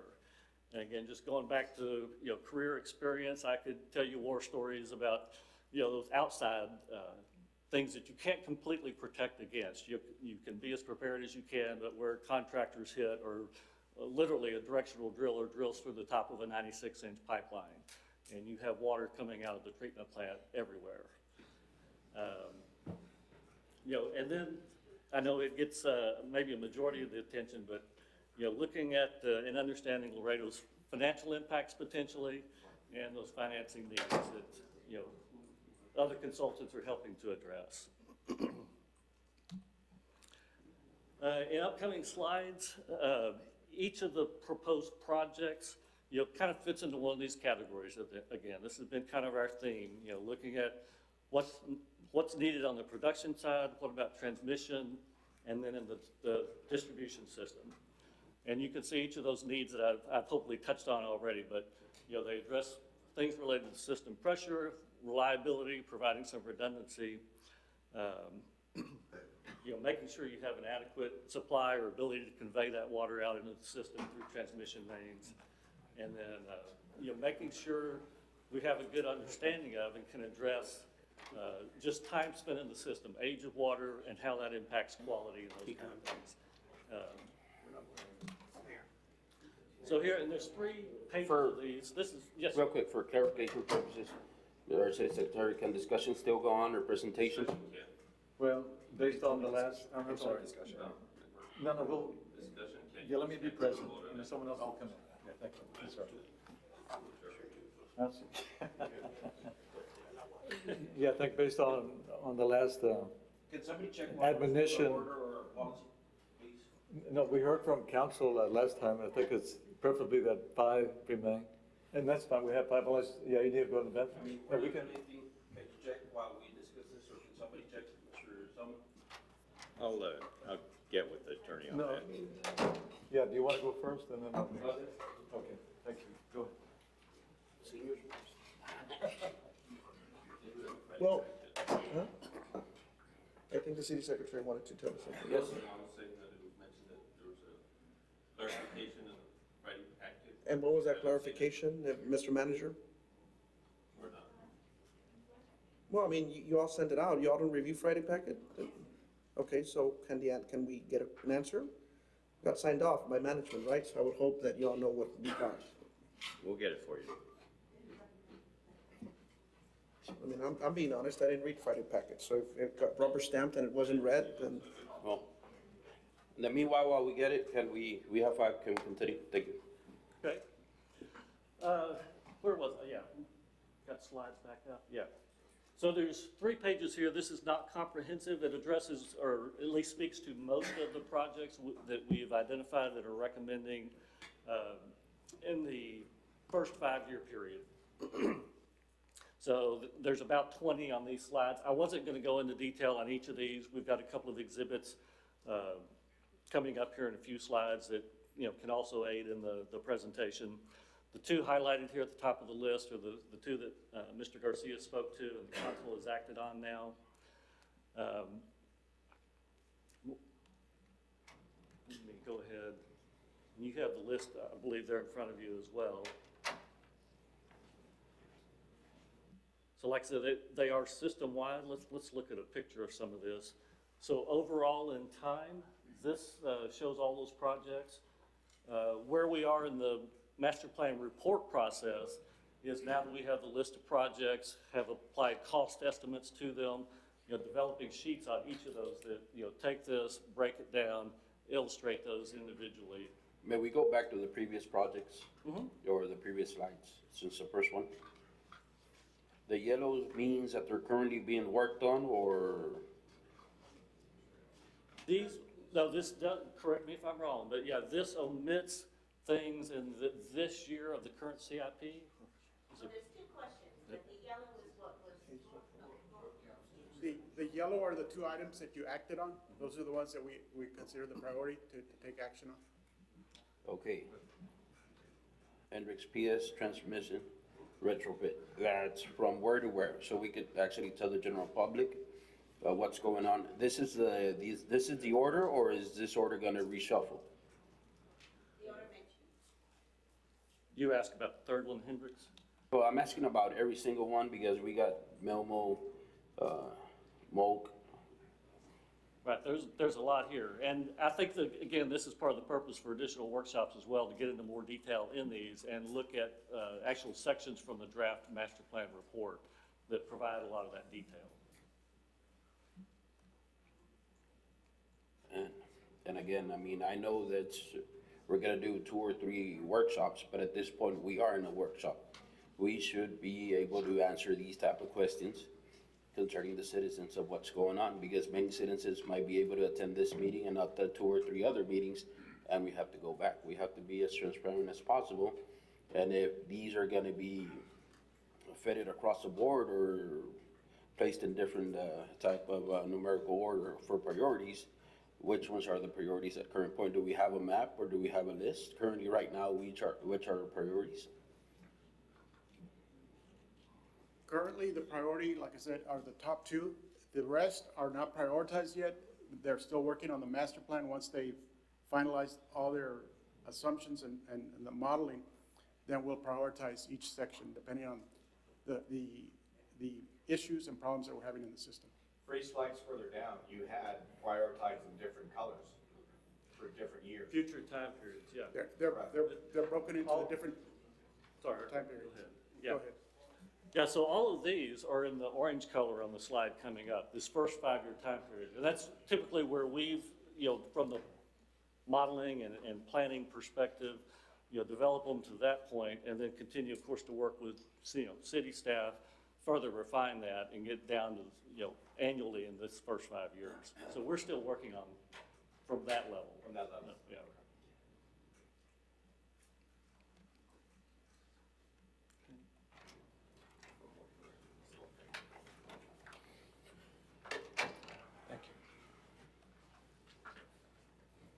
As I mentioned, this exhibit is kind of an overall, it's just a working,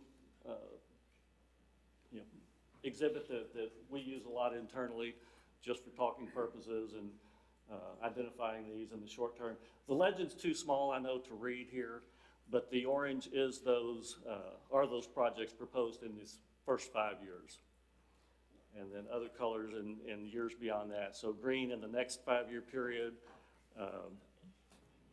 yellow then beyond that, followed by the purple and blue. And just in anticipation of, either where projections indicate development's likely to occur, in the existing system, of course, where there may be infill growth, where there's high demand now, where there's a need based, again, like on the need for redundancy, things like the 36-inch break and addressing those kind of potential issues, and with old facilities in the system. And we can safely say that these are inner city projects, line replacements, infrastructure replacement, correct? Right. Okay, thank you. Right. This is where I really wanted to focus again, because this speaks to the recent events and just that addressing kind of the first link in this conveyance of water from the production plant through transmission line conveyance into storage, and then out beyond that through this tiered system, say, of booster pump stations. So, and able to point, yeah. So this orange line, of course, running directly from Jefferson to Lyon is the proposed one to replace the 36-inch line. More capacity in the future, or beyond that, not distant future, but still short term, to the east of Lyon. The 30-inch line, I believe it was mentioned, the orange line that runs south out of Jefferson and then turns east over to the Hendrick Pump Station site. That project would replace, again, an aging 30-inch line. So, from Hendrick, that facility doesn't operate today. The city has limited facilities still on that site and has maintained the site. So it's one that's easy to redevelop into a booster pump station that, again, can fill in if there's ever that kind of a need to continue to convey water on south. This proposed project from, say, I'm going to start at that same corner at Hendrick on south to Milmo, bolsters supply to Milmo. Again, these links in that conveyance of water from the treatment plant out to these booster pump stations in far regions of the system. And then from Milmo on to Sierra Vista. So more of that kind of thinking in providing some redundance or replacing old lines. And if the old line doesn't fail, then you've got parallel lines and a high degree of redundance. So, and I know I tend to focus on the water line projects. Often those are the highest dollar items. The plan, of course, addresses storage as well, replacement or addition of pump capacity as demands in the system grow. So, I look at these things as investment. You're well aware, you're talking about it, addressing this need to replace aging infrastructure. That's one that gets lots of talk in the civil engineering world. So, maintaining a regular program of replacing a small percentage of a system's assets, on an annual basis. And there'll be recommendations in the report about that. We touched on pumps here, but really left out storage. Again, not an oversight. It is certainly part of the plan. These were the items we've talked about, you've acted on today. And again, just touching again on workshops that kind of been laid out in the thinking that will come up in future weeks, but relatively short term. Yeah, brings us to questions. Mayor, that concludes the presentation for the workshop. Well, thank you. Do you have any last questions or comments from council members? I know, I think it pertains, and I think we need to be clear. Can I give Mr. Hinojosa, just so we can reiterate, Mr. Hinojosa, based on the rate structure that we have, we can go up to about 180 million through what year? Basically, the rate structure you have now has generated more profits or more net revenues available to pay debt service in 2021 that allows you to go forward and borrow up to 180 over the next 3 to 5 years. Okay, and then beyond that, you said something about 600 million if we continue with 3%? If you increase the rate as you currently have it on schedule, 5% this year, 3% each year through 2031, you can reach up to $600 million of borrowing capacity. So given the current rate structure, which you stated, through 2031, we can bond out $600 million? Yes. Okay, thank you. Within certain. Sure, yeah, there's maybe some conditions, interest rates fluctuating, whatever. Yeah. Okay. Anything else? If not, is there a motion that we, let's bring the issue of. We need a So, recess to. I think, there's another okay, yes. constituent that wants to speak, but I just wanted to ask, how long have we been working on this master plan? 18 months now, 20 months perhaps. Is that usual, the time frame for a master plan? Not unusual. They can be fairly long-term. That's relative, I know. And you're bringing the secondary water source Right, a lot of study of that at topic the as next well. workshop or subsequent, whatever, okay. Absolutely. Yes, Mr. Vela, did you have any thoughts or questions? Yes, sir, go ahead. Thank you, Mayor. So I have some real concerns. Number one, I continue to hear the number of $500 million and $600,000 or $600 million. And I can see that most of you see what the issue is. And there's two issues. One, there was $0 spent on water for 3, maybe 4 years. The system was essentially just abandoned. And secondly, as a lot of you can see, and no offense to anybody, but we do not have the right people running our utility system. Now, there's a lot of very smart men behind me that are very good at what they do. And they're also going to be very good at helping us spend our money because we do not have the people that we need that can do the job that they're doing right now. We absolutely need people to come in here and do work. There is old age infrastructure that needs to be replaced. But when we're having people come in to tell the people that work for us that should know what to do, tell them what to do, and they're essentially showing us how to spend the money, we're going to be in financial constraint very, very soon. We please, I implore you, please, do what needs to be done right now. There's some work that needs to be done right now. This 36-inch line absolutely needs to be replaced. There's some other lines that absolutely need to be replaced. Let's get that done. But don't go on the spending spree right now. Let's make sure that we get the people that we need where they need to be before we go down that road. Please, I absolutely implore you that we do that. We're coming up to an election year. There's going to be a new administration coming in. Don't leave them in financial ruins where nothing can be done before the right moves can be made. And I see that the majority of you can see what needs to be done.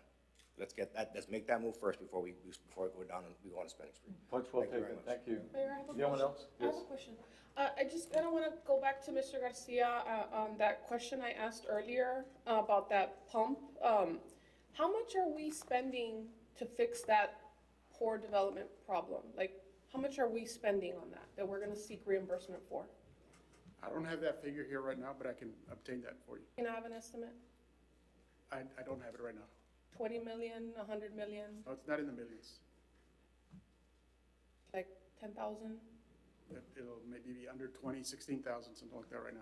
So why can't the developer fix that themselves? Why do we have to spend the money and then seek reimbursement? Right now, the reason being because of what happened, I'm trying to move it earlier on. The development hasn't come in yet. He's proposing to develop more lots. That's where I was making those comments for that development, to make that tie-in. But because of what happened, I'm trying to strengthen the system. In other words, I'd rather take care of it now and have the development pay for it later.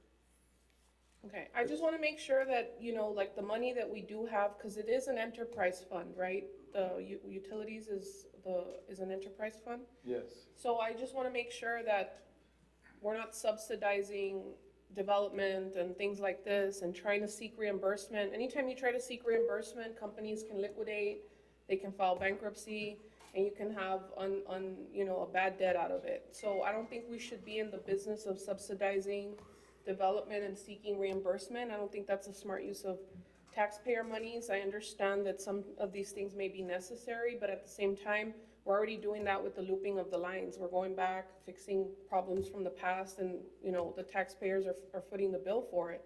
In terms of rate increases, which nobody wants, rate increases, I'm not in favor of rate increases right now.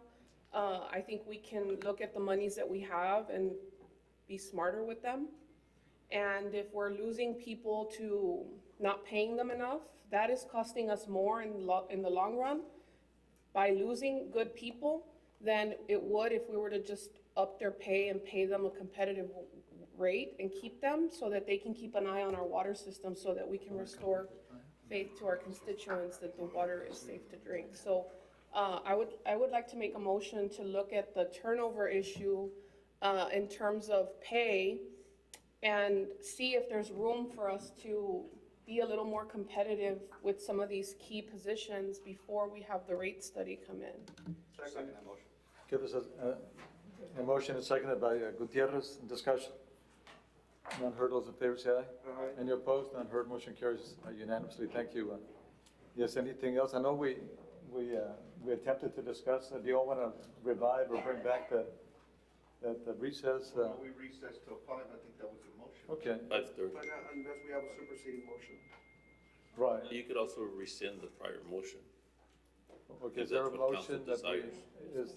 would council, is there an opportunity for a motion if they so desire? Council? Okay, yeah.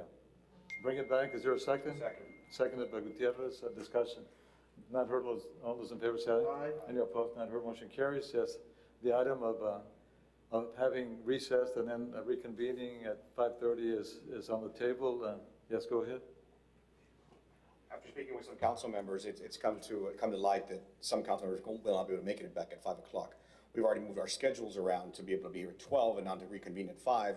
It's an enormous inconvenience to us just to let us know within 3-4 minutes of the meeting starting that it's going to be changed or moved or continued till 5 o'clock p.m. So I make a motion to have a meeting sometime next week. We can maybe discuss a day, if anything. I know it's spring break and it's going to be difficult for us, or continue the conversation until the following meeting, which will be the 21st of March. Could I make a comment on that? Please. Sure. So I think that it's not so much because some council, at least I don't, not for me, I think there's no ample notice out there to have this discussion again. And have the participation and the intention that several of us wanted by having a later meeting. I was hoping that we could recess and maybe reconvene at 5 p.m., but our legal team is telling us we can't do that because we'd have to reconvene within 24 hours, tomorrow. I don't mean today, tomorrow. We would have to Yes. reconvene before noon. Correct, yeah. My understanding was the recess until 5:30 today, that's no issue. If there's a recess longer than 24 hours, that's when you have to repost. There's a violation of a 72-hour notice period. Correct. So with that being said, I suggest and offer what I originally mentioned at the beginning of the meeting. We've received, I think, information right now where we didn't discuss much of the financing. To me, that's the most important thing for the public to know because they will be, along with ourselves and all the ratepayers, paying for the proposed infrastructure and cost. That the following workshop and from here on, any water issue workshop be scheduled if it's a special meeting at 5:30 p.m. And that is the amendment I'd like to offer to your motion, Councilmember Gutierrez. I accept. Okay, there's a motion. And well, to rescind. There's a motion. And to rescind the recess. To rescind the recess, correct. The recess and The reconvene. initial motion was made by Councilmember Cigarroa. Do you accept that that amendment? Okay, at 5:30 you said? That, from here on, the Right. next The workshop. next one, Yeah, we yeah, haven't whatever. mentioned when it's Okay. going to continue. And if we can make sure that we get this video on Facebook and as soon as possible so the public can see, and we'll proceed accordingly. Okay, and that's usually done, but it's being reiterated. Actually, Mayor, it's not usually done. We upload it to YouTube and then people have to watch it, but I think we should make this workshop, information, kind of do some kind of marketing push so people can listen and then they can be prepared for the next workshop. Oh, okay, so it's Whenever it's called. beyond what we normally do then? Yes. Okay, We'll get it on our Facebook and One more thing, Mayor. yes, sir. And every time it's mentioned that how 2 or 3 more meetings are gonna go on the water issue, can we go ahead and just pick a date so people can know in advance instead of going meeting by meeting by meeting? Just go ahead and set them across the board. This is how many meetings we're gonna have at 5:30, and we set it so everybody in council and in general public can be make arrangements to attend. So set them. One more comment and one more amendment to the motion. I think I would also like to ask for council to consider instructing the city manager to host a press conference tomorrow. Media wasn't available here either, to discuss what motion passed and make the public aware that we are moving forward with repairing that 36-inch line, that we're looking at investing $34 million in the infrastructure and making, not through a press release, but a press conference, and make sure the media's here so that the public knows of what happened today. Mayor, that doesn't need to be in the motion. I'll do that. Okay. Okay, so management will take care of that? Yes. Thank you. Well, okay, do you want you want to push on the motion or just, no, he's saying that he's gonna do it anyway. Well, I mean, Okay, that's fine. I trust that he'll do it. Oh, he will. Okay, so, would you read the, we had about 3 amendments? I didn't catch all of Councilman Gutierrez. I know the rest of it. It was gonna be the first Motion one was, to bring forward. motion was. I'll watch the video when it comes out. Yeah, part of the As soon motion. as possible. Motion was to rescind the previous. Well, rescind the previous action, have the next workshops at 5:30. Whatever meetings in the And future whatever at meetings will be 5:30. held at 5:30. 5:30, and I think, did we accept Councilmember Rodriguez's amendment? Mayor, Oh, yeah. And to add it to Facebook as soon as possible. Mayor, And push a marketing in. I think some of that motion goes away, other than rescinding the motion to recess.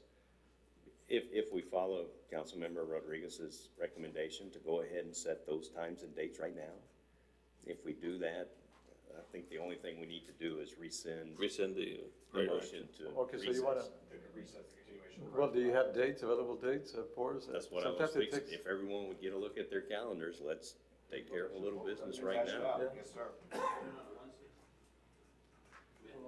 Next council meeting is the 21st, correct? Yes, sir. Next week is spring break, so it's gonna be difficult for a lot of people to attend, but people will be on attend. Last week of March is great. 29th, 30th? What are you thinking?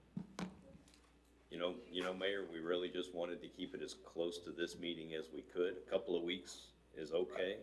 I mean, it's still Getting only out 2 or into 3 the- meetings, we can start next week on Wednesday, But keep it every next week's Wednesday, tough. keep it beautiful. Parents have kids from school, spring break, and No, we're still gonna do 2 or 3 meetings. I would say the start the week of the 21st. That would be the I agree, probably 23rd 23rd. would be 2 weeks, 23rd. 2 weeks from now. Next That week sounds gonna be- good. Yeah, it's gonna be difficult for us, yeah. 23rd and then the 30th, do you think? 23rd and every week thereof until we get this situated. Okay, sounds good. 23rd, 30th, and then, 6th if needed. Can we do, okay, so, may I make a suggestion? Could we do, the Wednesday and then the following meeting on Thursday? That way we offer 2 different dates. So maybe the 23rd and the 31st. That way maybe people can come on Wednesdays, we'll Good do a point. Thursday and a Wednesday. And then back to the 6th if needed. that's right. Sounds good. At 5:30, correct? Okay. Call for, Everybody good? Everybody good with that? yeah, who made the motion? Councilmember Cigarroa. Okay, you want to make the motion and second? I'll second as It's an amendment, okay, to the, rescind, okay. Call for the question, all those in favor say aye. Aye. Any opposed, none heard, motion carries unanimous, thank you. Do we have any other business? Yes. Can I ask a question about impact fees? And going back to what, As we get through these workshops, impact fee Okay. is something that will be part of that discussion. okay. Okay then. Is there a motion we adjourn? So moved. This motion, is there a second? Second. Discussion. None heard, all those in favor say aye. Aye. Any opposed, none heard, motion carries unanimously. Thank you. This meeting is now adjourned, and it's 2:55 PM. Thank you very much, ladies and gentlemen.